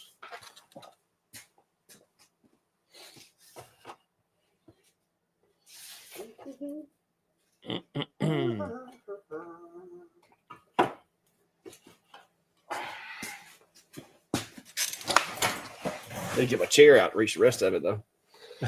All right, Tim's asking a question that I know you've been familiar with because you've done a video on it. It says for Slate coasters, do you to seal or not to seal? Is the question. Oh, do I have any samples? Well, for the look, I find if you're wanting a higher contrast, brighter whites, darker grays, sprayed it with some. I use some clear acrylic spray. It works a lot better. It gives a higher contrast. The argument against that would be it's less absorbent. Slate is somewhat absorbent. It's not gonna absorb like a sponge if you actually tip your glass over, but it'll absorb kind of the drips of the cup and whatnot. When you do that, it's going to pool more instead of absorb. So that's kind of the argument against it. But yeah, it's I like to do it that way. And matter of fact, sanding them down first to get a nice smooth surface, if you're doing a real photorealistic one instead of just a vector engraving, can be even better. Now, there again, get yourself a HEPA dust collector, because silica dust from slate tile sanding is not good at all for your lungs as well. So it's a good thing to do. If you mess up a tile, you can sand it down a few times. Eventually it gets super thin, but you can sand them down a little bit if you mess them up. But do use some filters that you don't want to breathe that stuff in. Yeah, ET is asking about backburn and dark on the back of the materials. If that's the case, ET, I'm going to step on a limb and say you probably need to go clean your honeycomb, because typically that's where that staining on the back of the wood comes from, is the stuff that's on your honeycomb.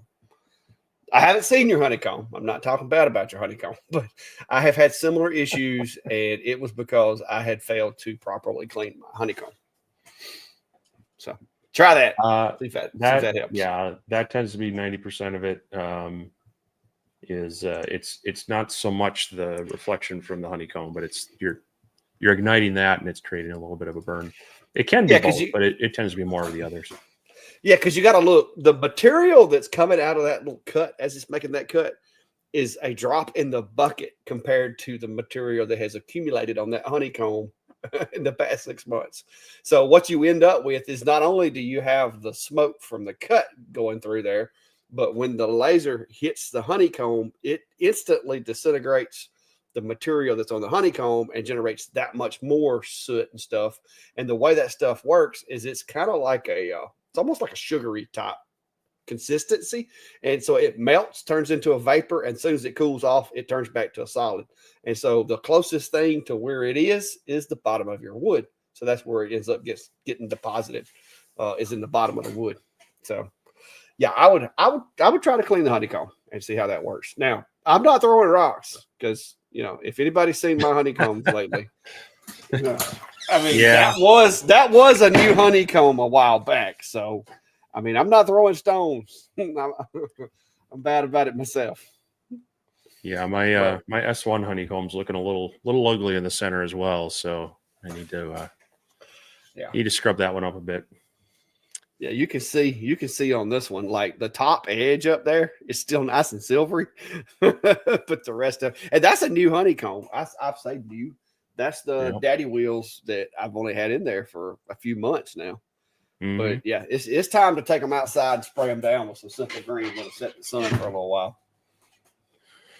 We got Ryan in the house. For those who don't know, Ryan and a few others do a weekly live stream, usually Saturdays. This is really loud.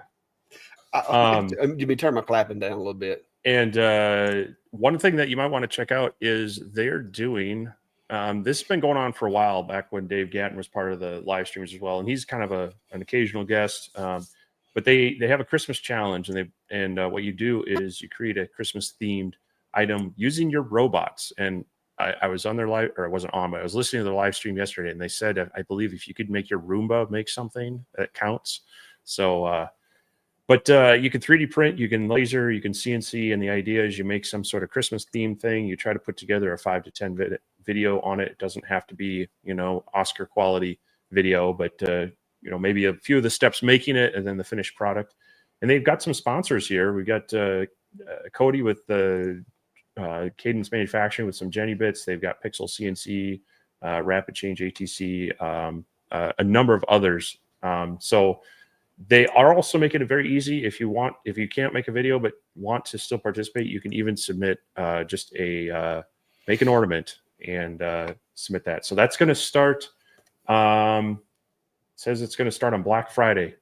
So they'll do this. I think the Christmas Eve, they do a stream where they announce winners. So kind of a fun challenge. And this is another way where people ask, how, if you get into creator block, how do you figure out things to do? Well, make yourself enter one of these things and get some juices going. They do have some of the videos from last year out there in a playlist and such. So, they've been good supporters of us. They feature David in our videos on their channel every so often, and so want to share back with that. And it's just put yourself out there and try it if you want. Kind of a fun thing to do. You might win something from it. So, thanks for being here, Ryan, and hopefully you get some more people for that. Yeah, I heard I actually had a little what do they call that when you actually like cameo in their video the other day? Is that the one that you were talking about? The project? Well, they shouted. They talked about your coin video. Yeah, I got to go back and catch that one because I've been busy and hadn't watched that one yet. Unfortunately, they talked about the thing we don't talk about here that you sound like you might be talking about. I haven't said anything. I told you just put a big old billboard up there. I told you a while back that I would not talk about it in the lives. I'm not bringing it up. Not going to bring it up. Out of respect for you, Steve. I am not discussing it. All right. But anyway, yeah. Check out Ryan and check out that. You know what? I didn't share the link to that, so I will copy that link for the Christmas challenge, and if anyone's interested, they can go check it out. So if you make it with any kind of robot, it counts, right? That's the rumor. It's just gotta be made with a robot. Well, I think it started out as CNC stuff, but then they started adding more 3D printing, lasers, yeah. So now, yeah. Cool. All right. So we're an hour and 20 minutes into it, guys. If you hadn't, please hit the subscribe, follow, bell, notifications, all those cool buttons. Y'all know the drill. Also, if you aren't a member of our Laser Engraver community page, there's shortcuts in my description, I think, as well as Steve's, to the group. It's a Facebook group. Everybody shares their stuff, asks questions, just talk shop basically in there. I think we were at 2,100 the other day. So it's a pretty substantial group of folks, and we work really diligently we're at 2,200 now. So we work diligently to try to keep the bots and the spammers and the sales stuff out of there. If you are a maker of sorts and you join that and you're one of the community, we do not mind occasional sharing of things. But when it becomes to the point where it's like a daily thing, then we're going to address it. I don't self-promote, neither does Steve in there a whole lot. That's one of the things that we kind of created this group to be outside of what we do with selling and making money and that kind of thing. I will share project pictures occasionally, or little clips, or little short pieces of videos or something like that, but we try to keep the sales and marketing stuff to ourselves in there. Like I said, that's just the rule, and it applies for me and Steve as well as everybody else. If we start ask yourself this when you join the group: am I giving to the group more than I am receiving? And if you're not, then step it up, or either quit posting, stuff that's benefiting you. So it's a fun thing. It's amazing some of the stuff that you see people have posted in there that they do, and just the different jobs, and it's a good place for inspiration, especially if you get writer's block or creator's block every now and then, to see what other people do. And there's guys in there that have more experience with certain machines than Steve and I do, or certain things. So it's a really good group. But that's the Laser Engraving community page on Facebook. If you're a member of Facebook, go check it out. Also, we have a map, and we have links to the map down below. Basically just shows a dropped pin everywhere somebody is that watches the lives and hangs out with us. It's pretty cool to see. I think we've got multiple countries now, and all 50 states. It took us a little while to get all 50 states, but we now have all 50 states, and I'm going to say probably 15 or 20 countries now, I think, all totaled. So it's pretty cool. I'd have to count that, but yeah, it's there are dots all over. Of course, heavily focused in the U.S., a good chunk in Western Europe, and of course our group there that's kind of circling Australia and New Zealand. So we appreciate all you there. But yeah, drop your pin in there. It's kind of cool to see. I mean, you can kind of correlate that. Is there someone near me that maybe we want to collaborate or hook up for a project on, or need some help? You can kind of try to reach out to them through the group. And we kind of use it just to see if we're going to be in an area. Maybe there's enough people that might want to do a meetup or something like that. So yeah, but you don't have to. We're not asking for any personal information. Just maybe your screen name or business name, city, state, or town, country. It doesn't need to be your address specifically, because everybody's got their level of privacy they like to maintain. So we're trying not to invade on that, but just kind of getting a general area where everybody's at. It's always very cool to see. Yeah. What up, Cody? Shout out to Cody. If anybody's not familiar, Cody is basically he is Cadence Manufacturing on the Jenny Bits. He actually stops by and sees us when he can here in the live. And I've been I've been making videos all weekend with Cody's bits. So bowl bit did me a really good job. I haven't made a bowl with it yet, but I've made lots of things that could technically be kind of like a bowl. I mean, you could technically, I mean, you could make a little bowl out of this if you wanted, I guess. I think people make more things than bowls out of bowl bits than they do make bowls. Well, why do they call it a bowl bit then? Why not just call it a concave area? Sounds better than a dish bit. But yeah, it works good. Works great. Good to see you, Cody. Yeah, always good to see Cody.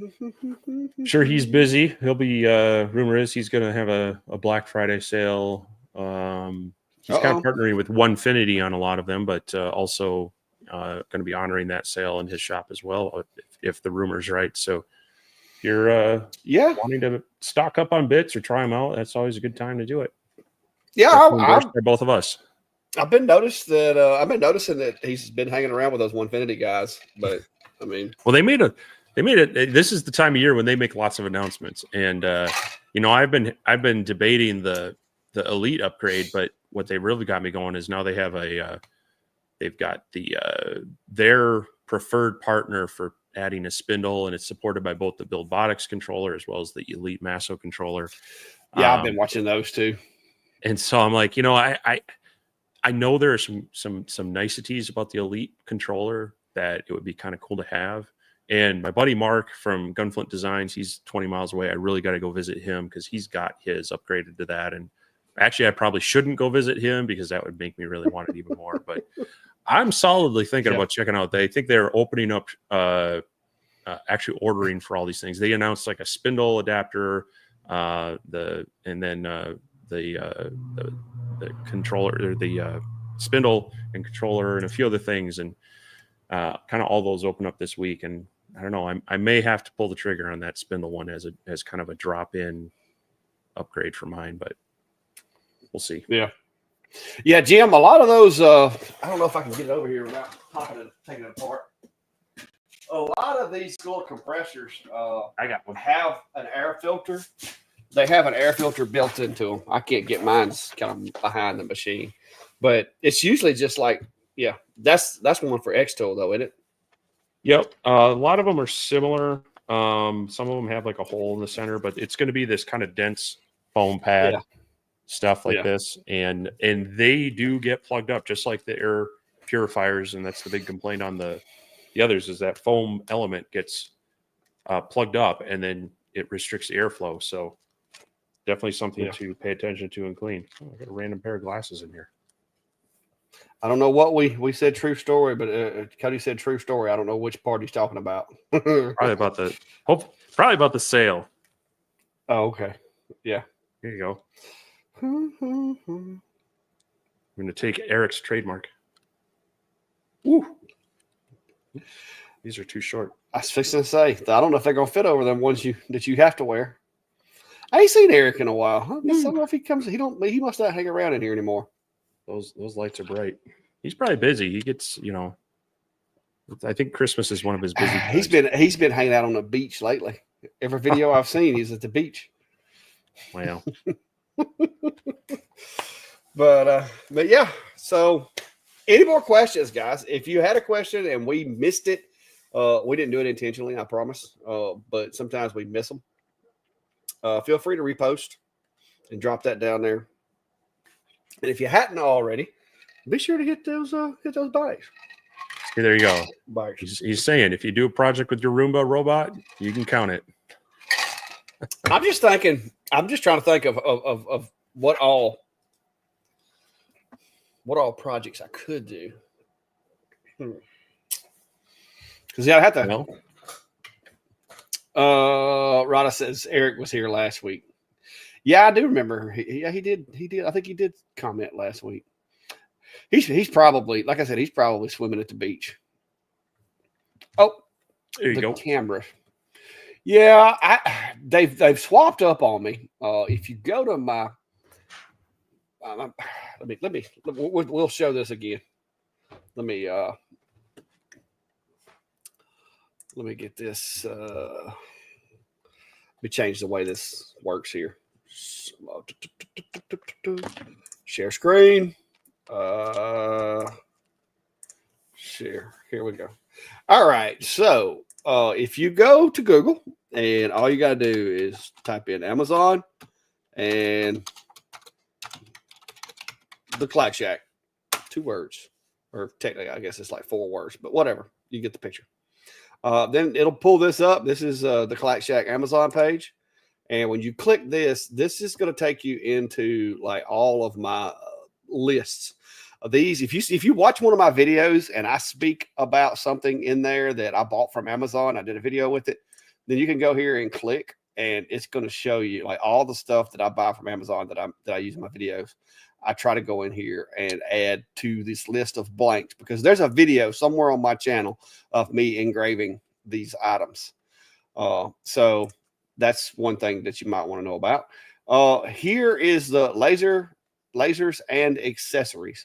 Now, recently, this 8 megapixel keeps going out of stock. It's the cheaper alternative. That's the one that I'm working with in my enclosures.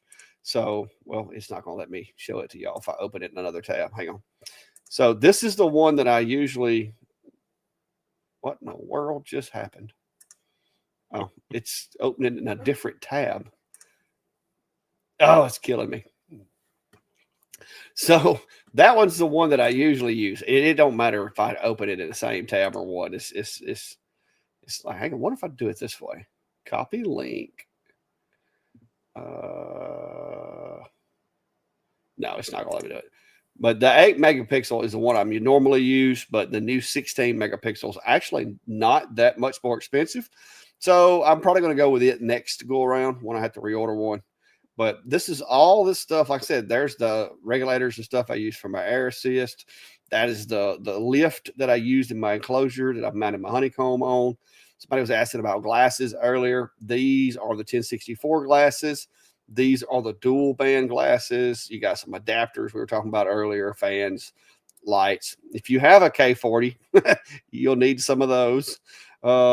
Relays for air assist line, all kinds of different stuff. So anytime you're looking for something related to any of my videos, this is where you'll find it. And Steve has the same stuff. Like, I mean, I've even got my video streaming stuff in here. So like clamps and stuff that I use, which I need to update it. Some of the stuff's a little out of date. I just bought some new mics the other day, but all of my stuff I use in the shack, just about it, is on that page. So there you go. There you are. But it's the 8 megapixel one. So if you go to my Amazon page, that's the one that I'm currently using. But the 16 megapixel seems to be the next evolution of it.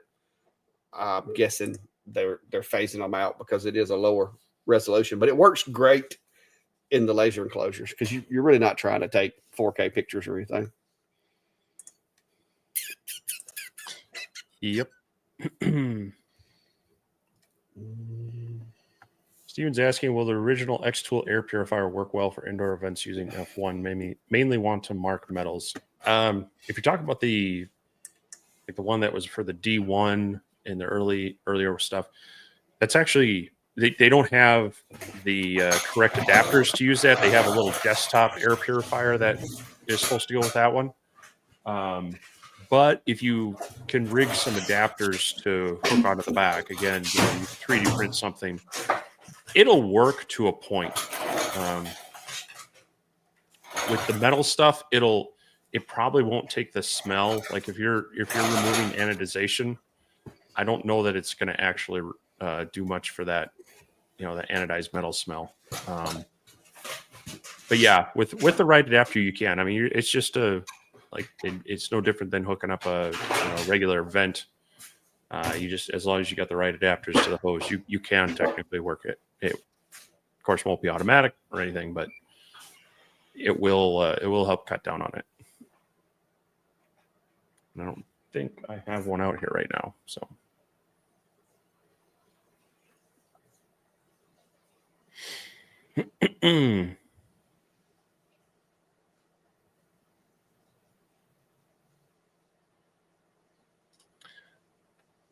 Rad, who's asking about the cameras, do they usually have a focal length in the manual, and do you mount them in the enclosure? Do you use the supplied arm to attach?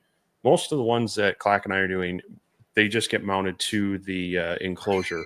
We want to try having a fixed spot, and then you try to fix the laser and the honeycomb all so they don't move. So no, we're not using an arm like that with it. And as a matter of fact, those just kind of come with the board and a length of cable. As far as focal length in there, I think some of them I know have like a twist to focus kind of thing, but I think most of these are kind of fixed and they're a bit of an autofocus kind of thing. Yeah, I don't mess with them.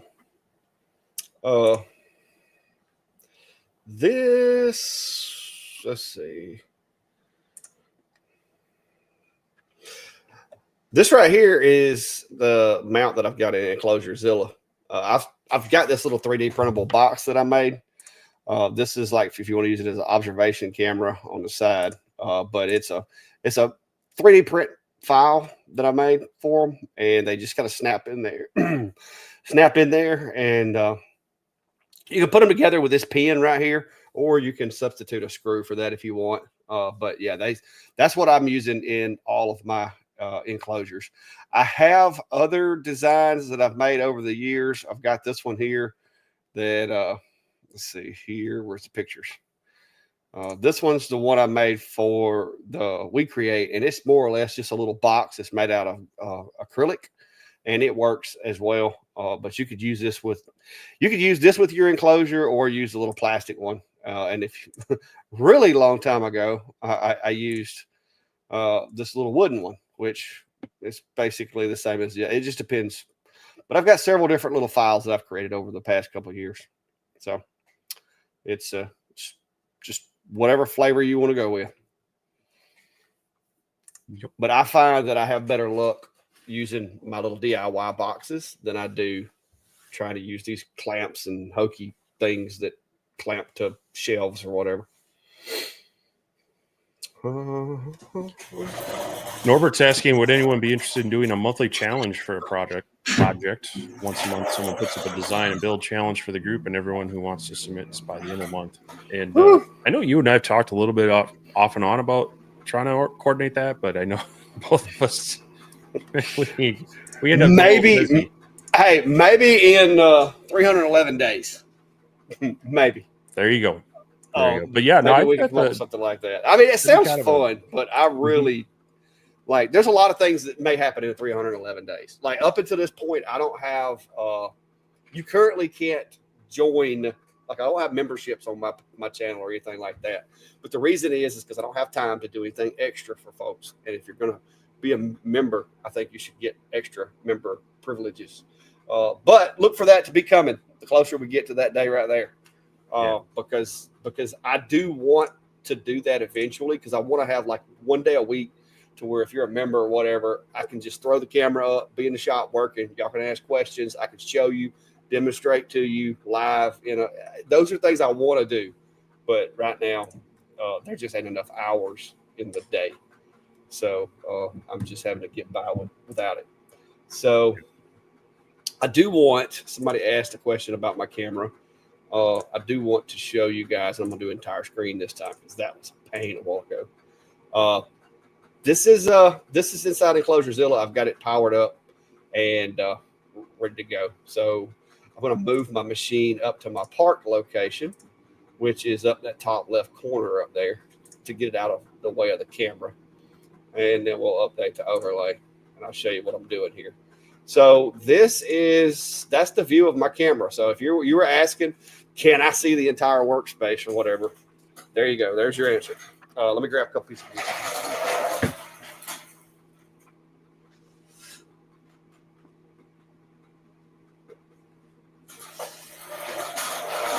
Woo! Hold in with some wood. Hang on. Stand by.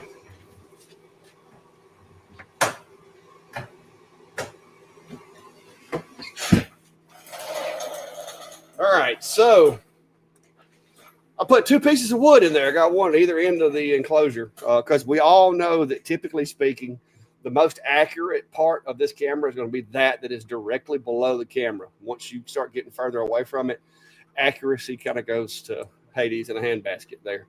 So what I'm going to do is make a couple little boxes right here we'll do this guy like a 10 by 10.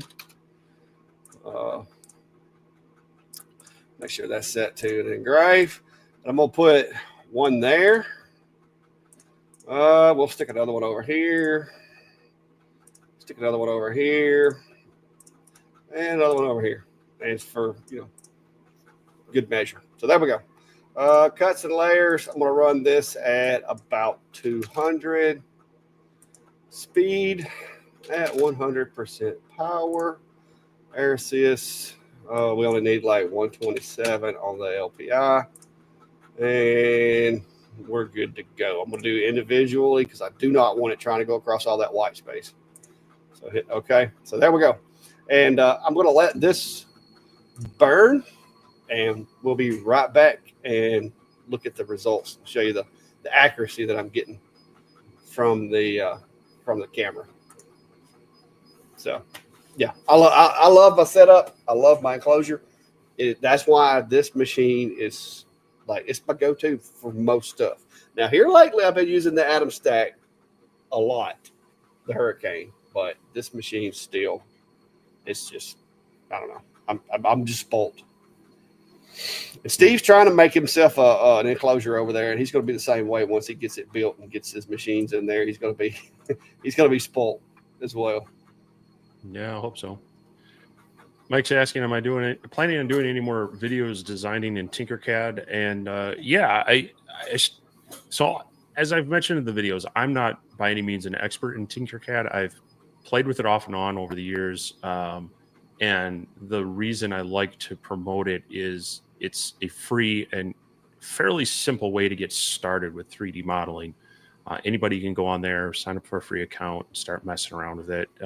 And they even have some kind of a model inventory that you can pull different shapes in and work with them. So it's kind of it's part of my goal is to try to help make things not seem as daunting or as complicated, just to at least get your toe in the water, get the gears turning. So yeah, as I come up with things, and I'm sure I'm not done making parts for this thing, I'll definitely be doing more with that and trying to show additional tips as we go on. I mean, the first one was super simple. It was like 3 boxes put together, sent off to the printer. And this next one was a little more advanced with some alignment tips and such, but just trying to make it, at least get people moving to where they can start playing and feel comfortable with it. So like I say, I'm not an expert. There are people use it a lot more advanced than I do, but as much as I can share and encourage people, I will.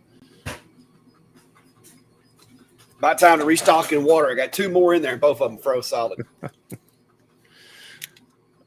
So how long's your burn got? You got a ways to go? It's on the last dot right now, so it'll be through this second.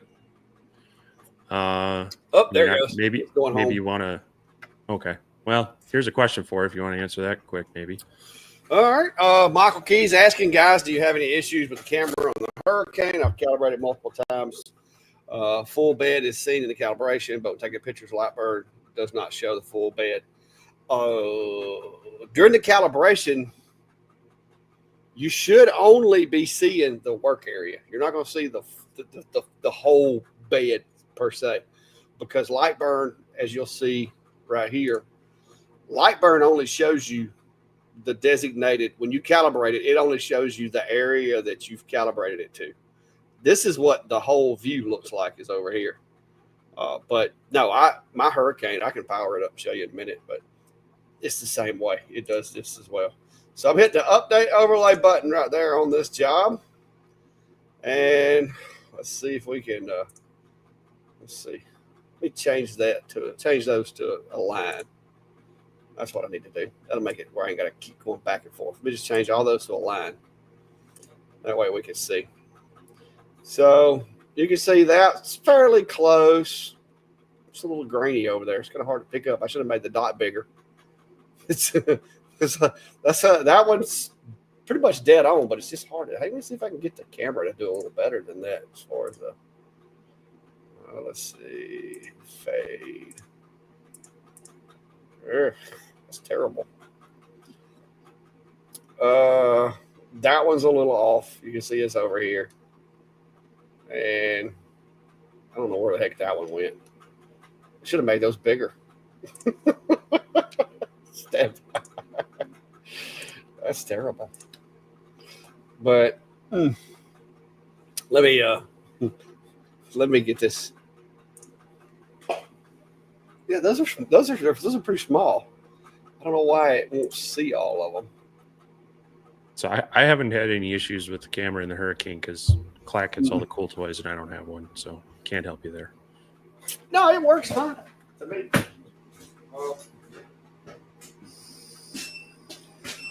now I will tell you this. It's probably need cleaning.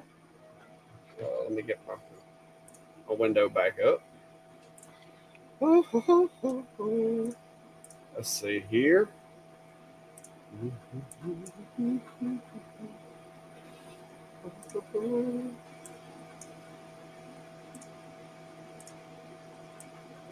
All right, there we go.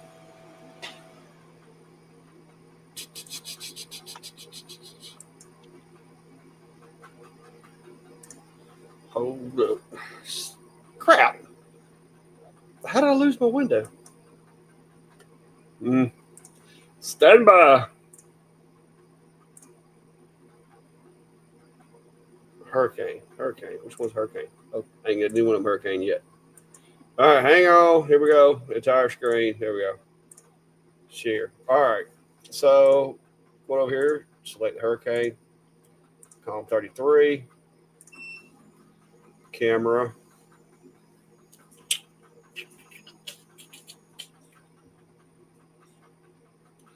All right. So that's what you're going to see. And that is basically the entire working area of the machine. So when you update it, that's pretty much all you're going to see. You're not going to see everything inside the machine because when you set LightBurn up here, as far as the work area, this is the only amount of that area it's going to let you see. Because when you do the two calibrations, the first calibration you have to do is to set the camera lens, which is where you put the cards in the corners to set this area here. The next calibration is the camera alignment, which is where you burn the little bullseyes and then have to connect the dots to do that. So there you go. That's what mine looks like. And the camera on it actually works pretty well.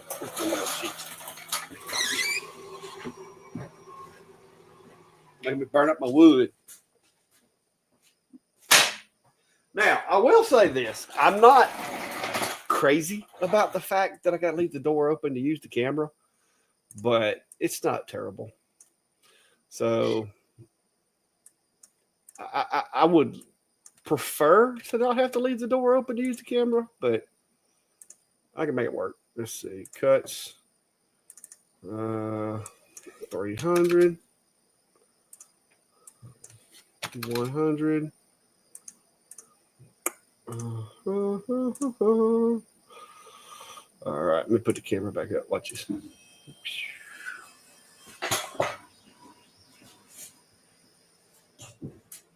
All right, now before I do anything, of course, I've got to focus the machine.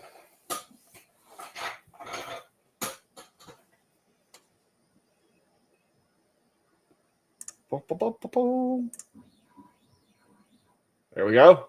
And off to the races.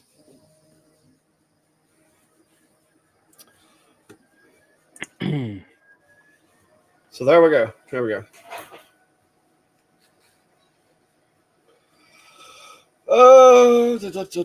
Greg wants to know when you're going to have a commercial coming. You talking about like for Steve's laser picker commercial that's just constantly playing? I don't know that I'll ever have that successful of a commercial because it seems like every time I pick up a phone or a tablet or a computer to watch YouTube, it's Steve. Like it's just always Steve. I don't ever see myself in a commercial, so I don't know what's going on with that. I've seen you in some of the Atom Stack ones. I think I haven't seen one with me in a while. Oh, I gotta stand. Yeah. See, I gotta raise the lid back up. Hang on.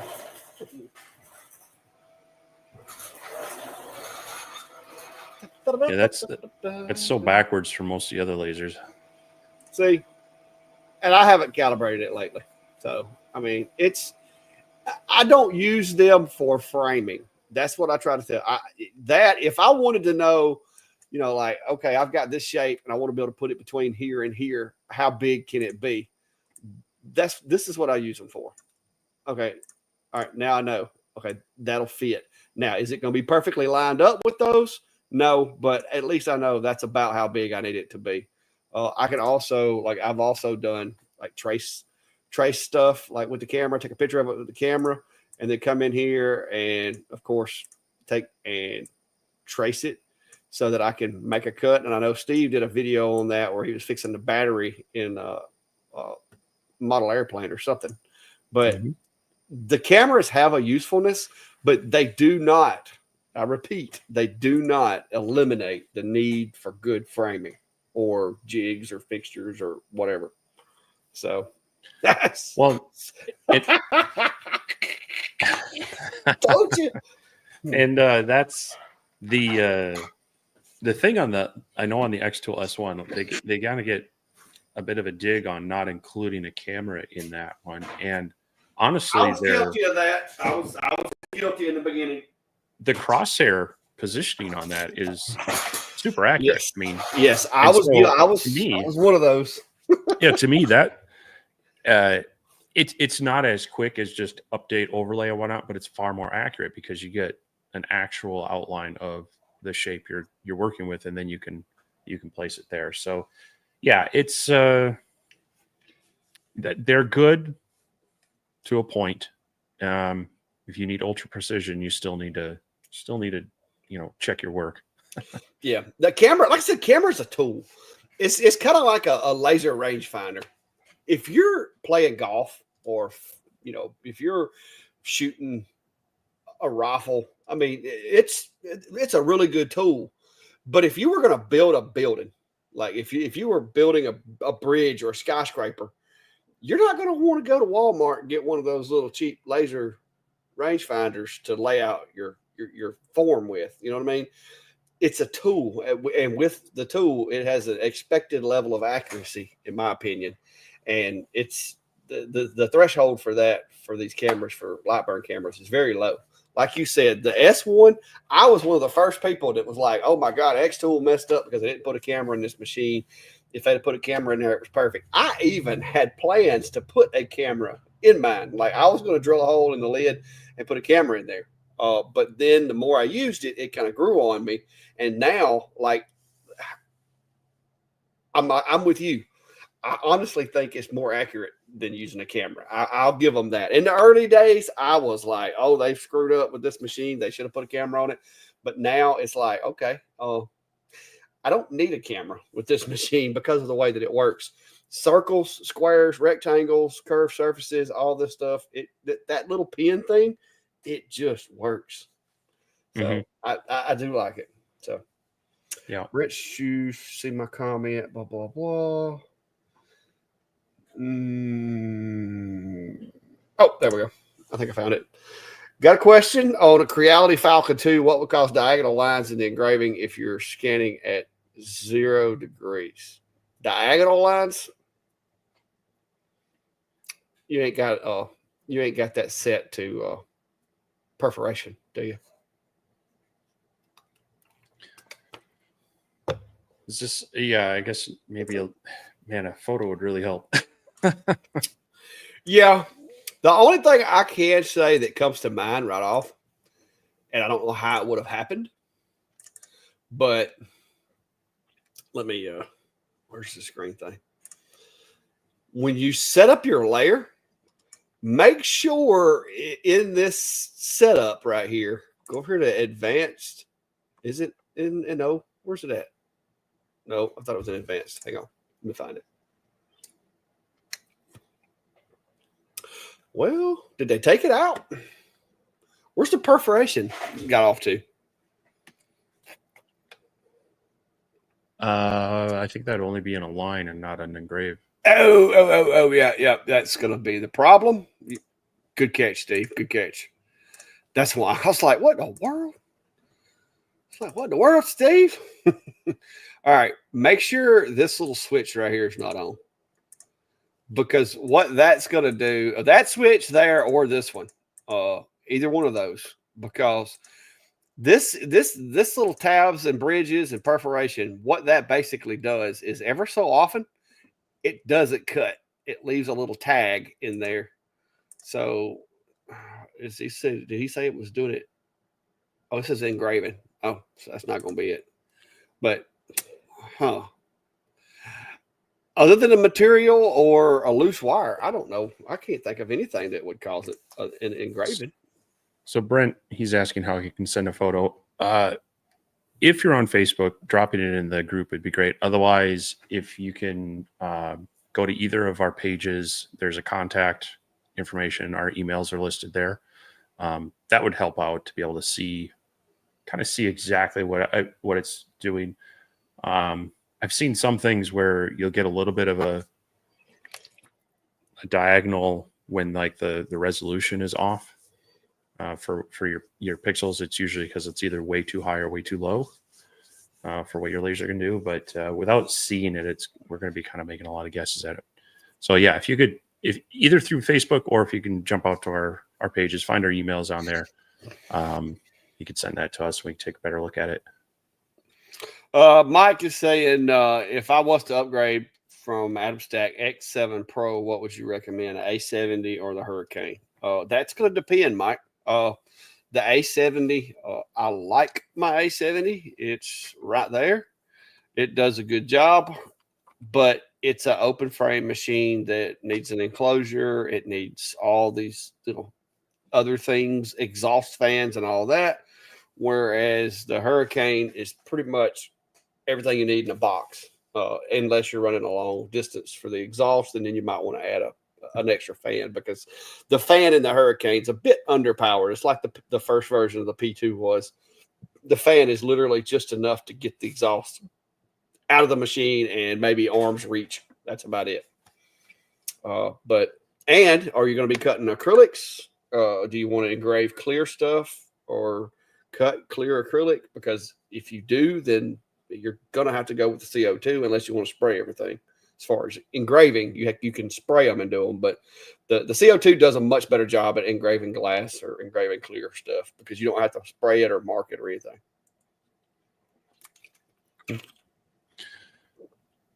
I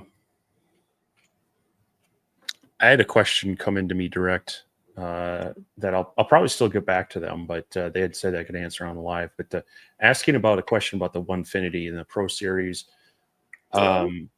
is my opinion of the BuildBotic controller, and if it does everything I need, or if I really feel there are advantages to the Masso. As I've kind of hinted at, I feel like this machine will do everything I need it to, but the Elite has a lot of niceties, and technically you can push it a little bit faster. It's got closed loop steppers. If it gets off, it's going to stop and tell you, try to correct it. It's got a lot of things that I would like built into it, better cable management, cable chains, stuff like that. And the controller is more typical of what I've used on my past CNC machines. It's got a lot more flexibility. You can adjust speeds on the fly. Whereas the BuildBotics is kind of, you send it to it, you make a few adjustments, and then it either runs or you stop it. So as a hobbyist or even a small business, the Pro does everything I need it to. It just doesn't, it's kind of like getting the car without the backup camera, without, the seat warmers. No power windows. It's probably got a seat belt. It's probably got cruise control, the things you'd like to have, but it doesn't have all the niceties. So now if I was doing it again, chances are I'd probably jump straight into the Elite, just because the price difference between that or doing it later, it's cheaper to do it up front. But would I need it if you're on a budget? No.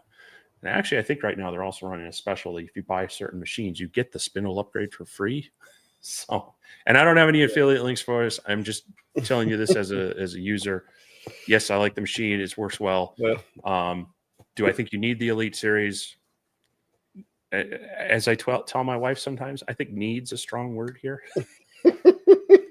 maybe not need, but would you like to have, huh? Yeah. So so that's kind of my take on it in a nutshell, and hopefully you're here to hear that. Otherwise, I will get back to you as well. But yeah, that's kind of the same thing is true with a lot of these lasers too. Do you need a lot of these things? Do you need the extra power?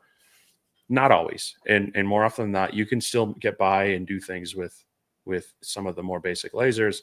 It is very nice to have, and there are times where that's going to help you grow and expand because if it just because you can do it doesn't mean it's going to be able to, it could be the magnitude of 3 or 4 times as long to do it. And if you're in a business and trying to crank things out, then time is money. If you're a hobbyist, time is maybe you've got more time than money, perhaps. So, yeah. Well, I'm gonna be honest with you. There's been a lot of Onefinity commercial or videos out. Been several lives, and I've been watching quite a few of them. And even the ones I'm not watching, I was listening to and kind of just had playing on the TV or over here while I'm working in the shop. And one of the main reasons I went with the Shipoko, it's still popping up. I'm still seeing it a lot. And that is, what in the world is up with all these cables just hanging everywhere? It just it looks like one of my cats would unalive itself, getting hung up and all the wires hanging out from under these things. And these are guys that are running them and there's just wires running everywhere. And I don't know if it's just me because I am OCD about cable management or what, but could somebody zip tie these things up and not have them just hanging everywhere? please, for the love of God, please. And that's the original one. The Elite series does have, the cable. I know, and that's why they've sold me on the Elite because I gotta have when the Onefinity came out, they focused on the rigidity of the machine, the simplicity of assembling it, and adding the cable chain and other things. Adds complexity to it. Yes, and they were really targeting the hobbyist in a very simple setup, and they achieved that. It is at time. I mean, yes, there are some people who don't do anything. Now, I have mine secured with some cable straps and such, and that would bug me. But yeah, it was to try to keep the build very simple. Drop some rails in, drop the gantry in, and roughly. If you wanted to, you could have a Onefinity out of the box and assembled and running in half an hour. Yeah. Well, and I get that. Ideal, and I get that. And I know that it's not the company's fault that these guys just have cables just hanging.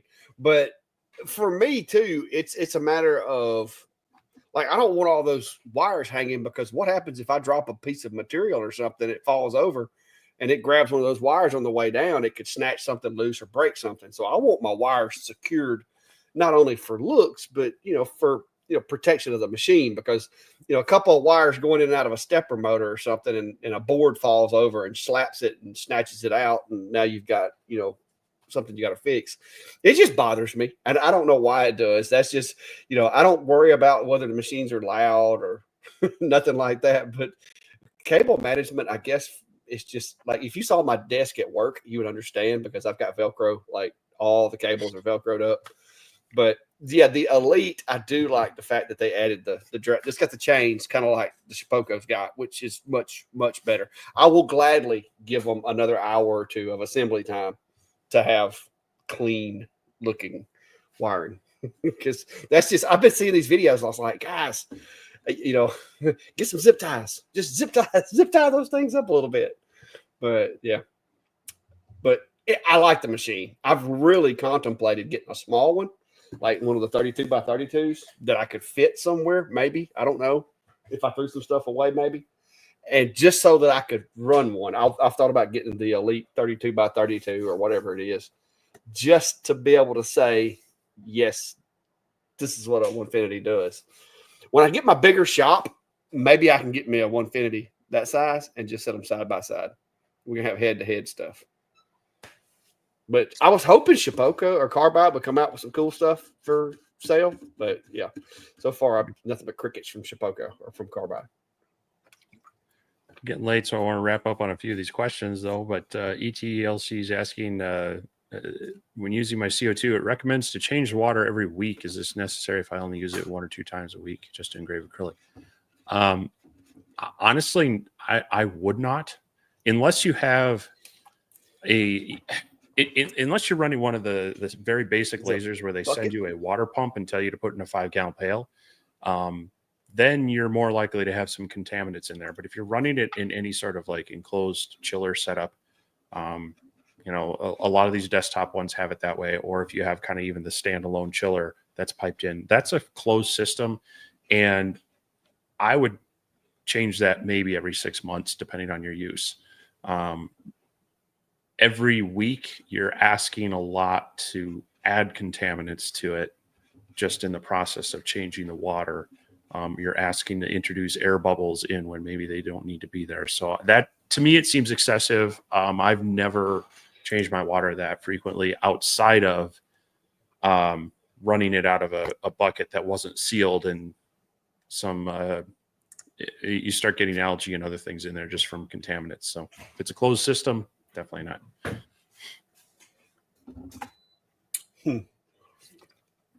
Yeah, I wouldn't change it that often. Like you said, unless it's just like a bucket, like open air, bugs falling in it, everything. Somebody was asking for this one. The command for the X70 is the same as the others. I didn't know for sure that it was, but apparently it is the brackets ESP 5000, which is the same thing as the Hurricane. I guess it makes sense. But I'll post it in the comment. I'm gonna.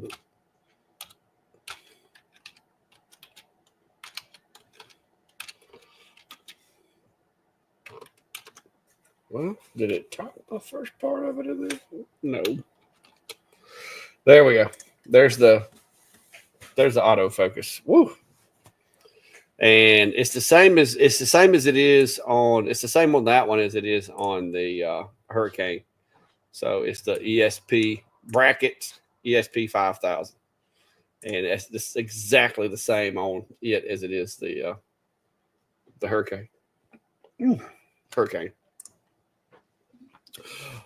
Steve. All right. Oh, North Alabama said he tried my little box of tricks for 2-sided tumblers. Works great. Where I do the 2 boxes, not my little box of tricks, but where I do the 2 boxes, one for each side. Yeah, that's the only way I can make it make sense in my head. Chris says I can take lessons from Linus at Linus Tech Tips. He sells magnetic cable management fittings. He's OCD as cable management as well. Yeah, and it's a weakness. I mean, like I said, I'm not denying I'm a little strange with it. I can't handle it. That's like that machine. There was 2 places that the way they had the wires ran just didn't really make a lot of sense to me. So I went and bought some of that plastic stuff that wraps around wires, and I did my own little add-on to the back side of that machine, because I did see one guy that made a video with a Shapoco, and his looked like R2D2 got hit by a bush hog back behind it or something. And I did not want my machine looking like that at all, because just like I said, I'm just OCD. That's one of those things. Some people can't handle nails on a chalkboard. To me, seeing cables and stuff dangling is like nails on a chalkboard.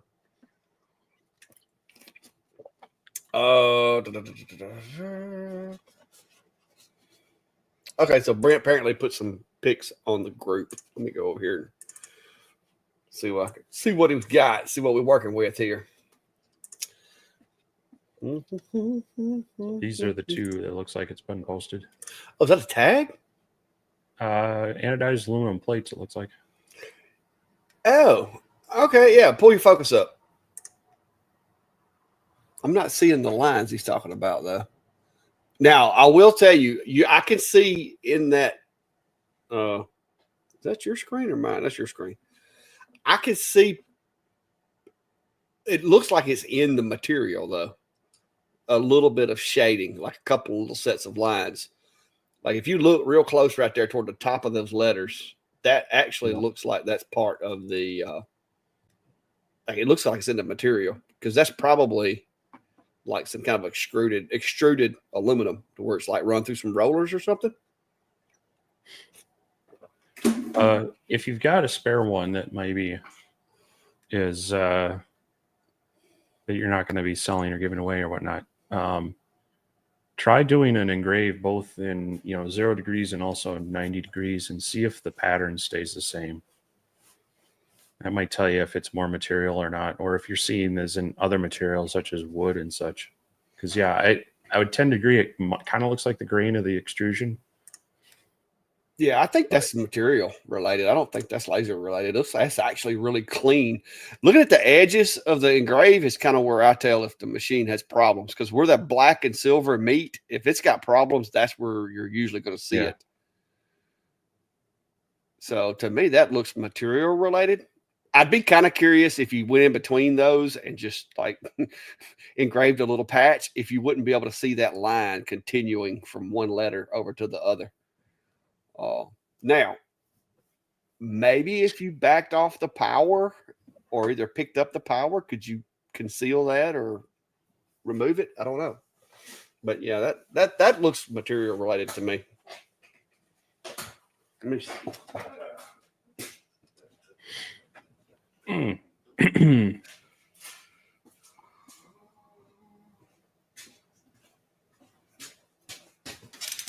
You see, the thing I like about the IR is if you, what's dusty? Good gosh, y'all been running CNC in here a lot.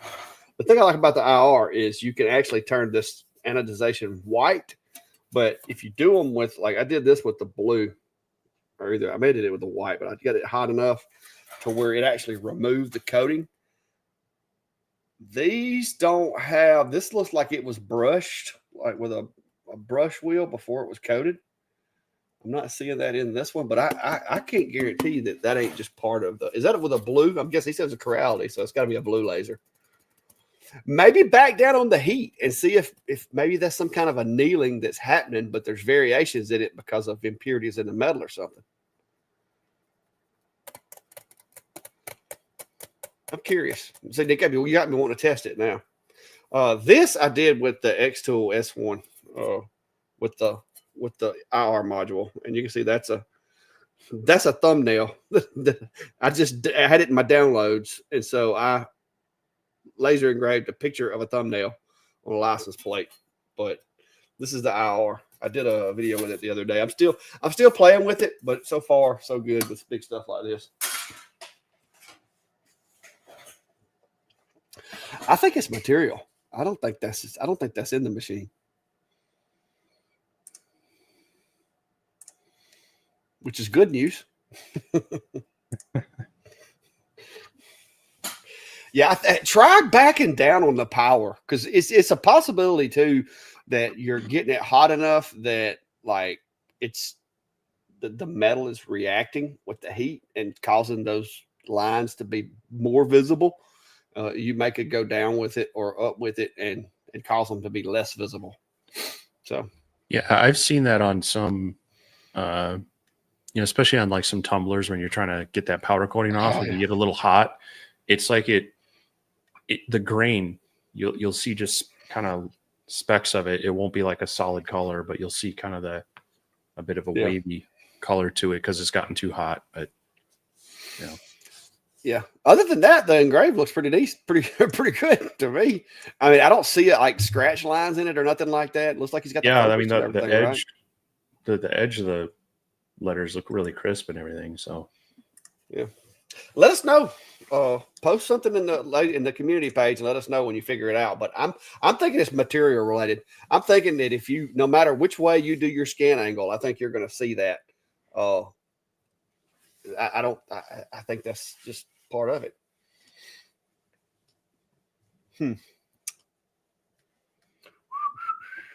Oh, all right, Pat, made it 2 weeks in a row. Hey. We appreciate you. Anyway, we are now 2 hours and 15 minutes in. Oh, wow. Everybody's keeping us late these past couple of weeks. Well, luckily we don't really have anywhere to be at this time of night except bed. Yeah. ET said, do a test. You have a good one. See, Steve has all the cool stuff. We always said that. Well, thank you. I kind of like my ornaments. Yeah. For those of you that didn't get to see them, look at that. That's a DIY homemade CNC ornament. That one's actually a 3D or 2.5, whatever. And then this feel one, like you put too many of those on the tree, it's gonna two-sided, sag down and fall over. Now they durable. These is durable. Yeah, an inch. They're a home defense weapon. I need a little thinner material, but you know, I did kind of help loosen up lighten them up a little bit by taking this recess right here out. You know, I mean, so that helps. But yeah, they're bulky, but that's the wood I had. I didn't want to go out of town to go get some, and I was just like, I want to try this. So, and I need to sand them. They're a little rough around the edges. It's like those bottle openers that I make.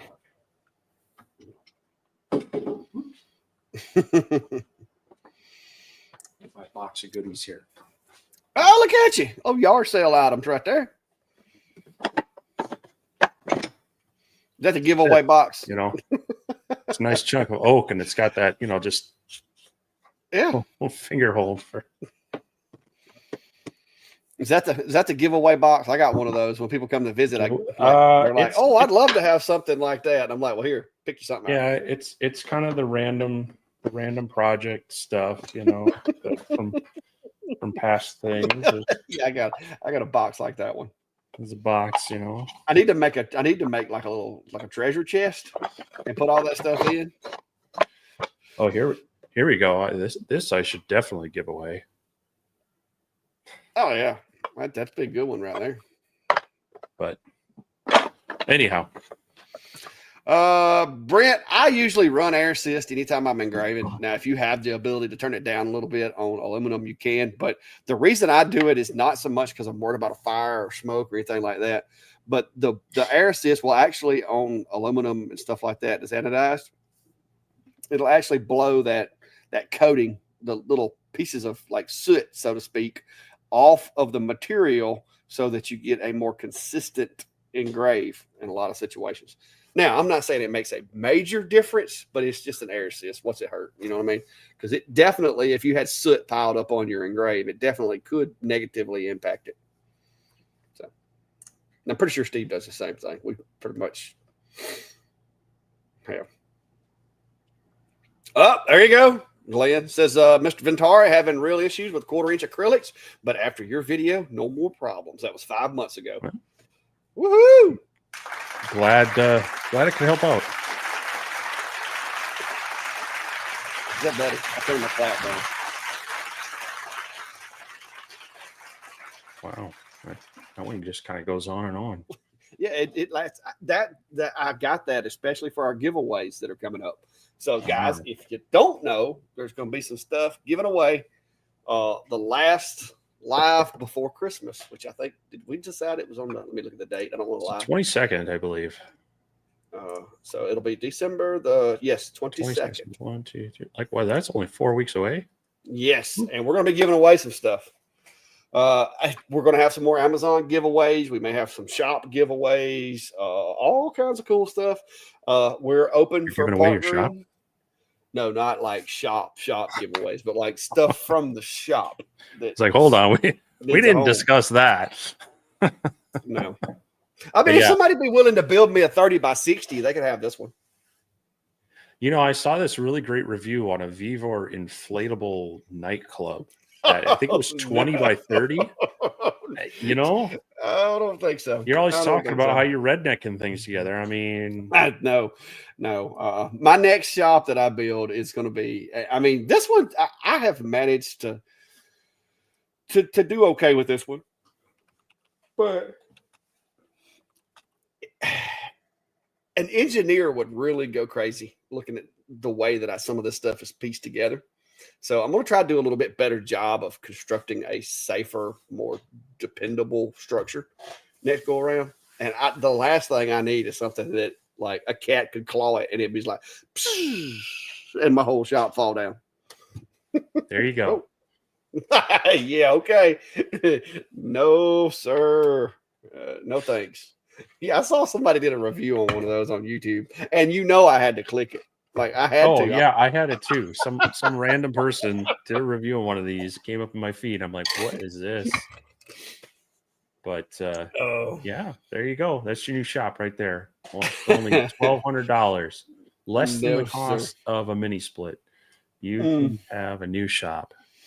Yeah, but now you got to figure out how to insulate that. I'm pretty sure air-filled It's automatically rubber insulated. is not that well insulated. It's not vacuum. It doesn't have vacuum in it. It has air. It's gonna get cold. You're down there in Alabama. You don't need that insulation. Brian said we're gonna give away dinner with Steve. Okay. You buying? Hey, I mean, I might. Let's see. Hold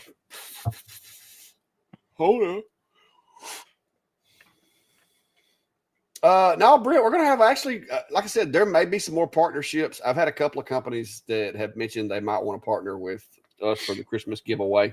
Some are material companies, some are machine companies. I don't know how many of them are serious, and I don't know what the hook is, because you have to be careful when dealing with these companies, because a lot of times they'll throw this big piece of bait out there and be like, oh, I'll help you with your live stream and your giveaway. And they'll throw it out there, but you got to be real careful because it'll be riddled with hooks.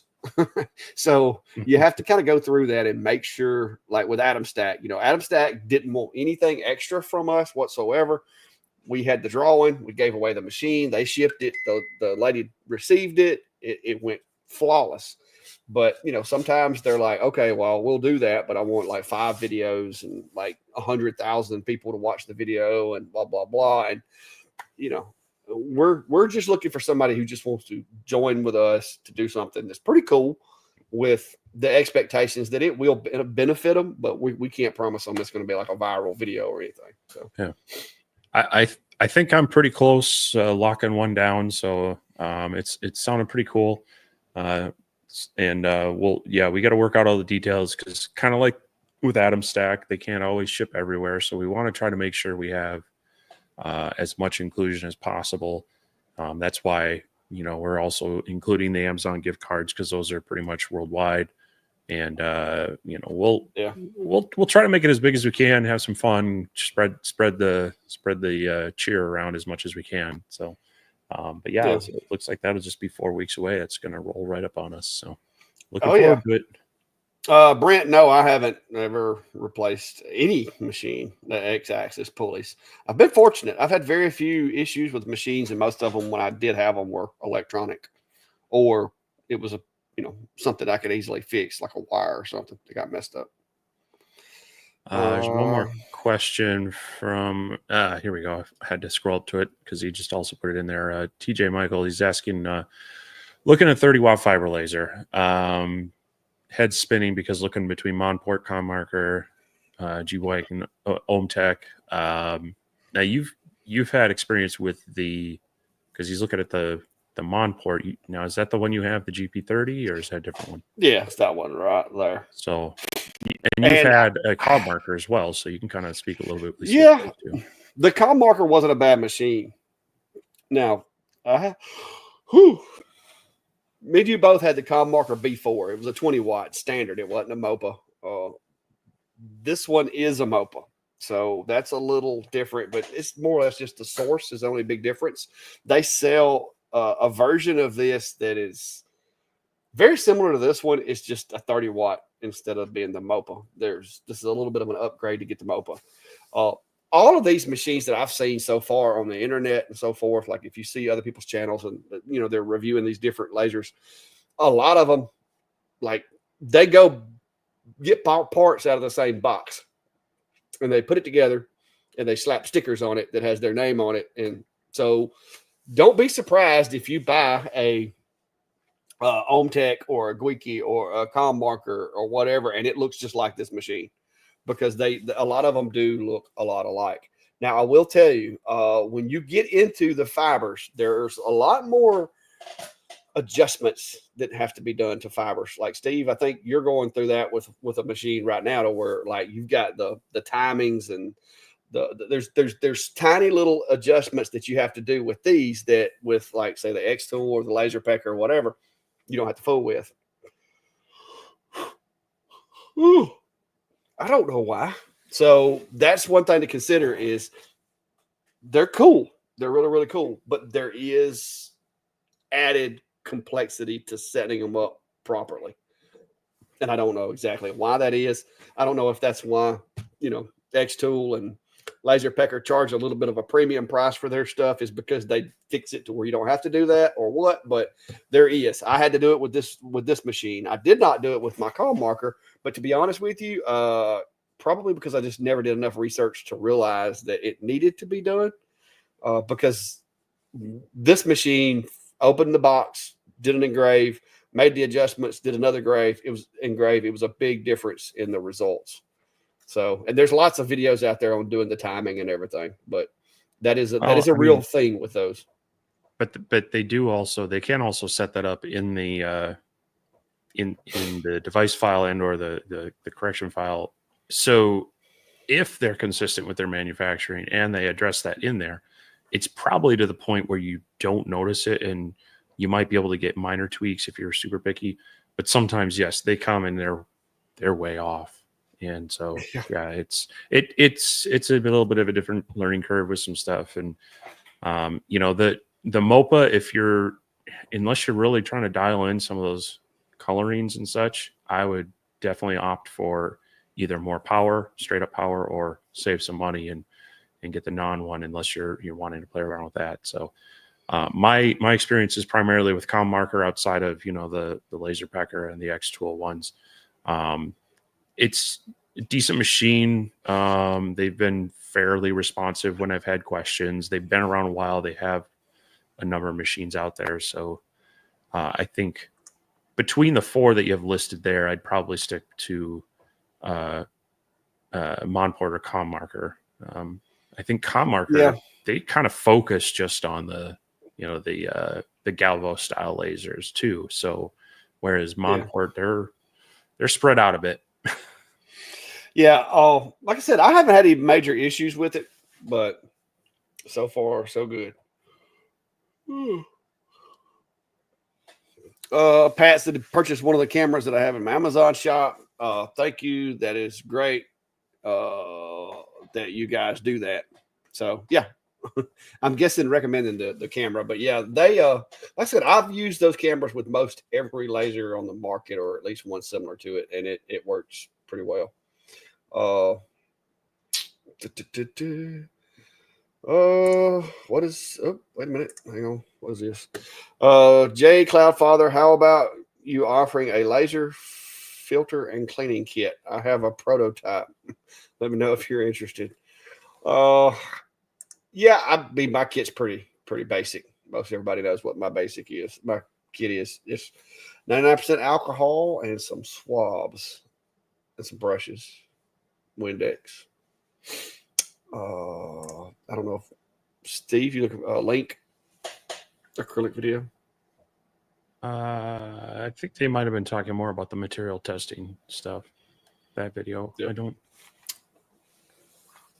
All right. Well, last minute questions, because we are 2 hours and 29 minutes, which means 2.5 hours. So we've 30 minutes over, and I can't quit yawning. Whoo! My caffeine level's getting low. I done drank too much water. I quit drinking my tea. I ain't getting no caffeine out of that water. So, but yeah, if you hadn't, guys, be sure to hit the subscribe, follow, notification buttons, all that. Like I said, 4 weeks till the big Christmas shindig. And that's going to be pretty fun. And then, of course, in approximately 10 months, it don't seem like it's like I'm knocking off months like that. In approximately 10 months, there will also be another big celebration. You gonna come to my celebration, Steve? Depends.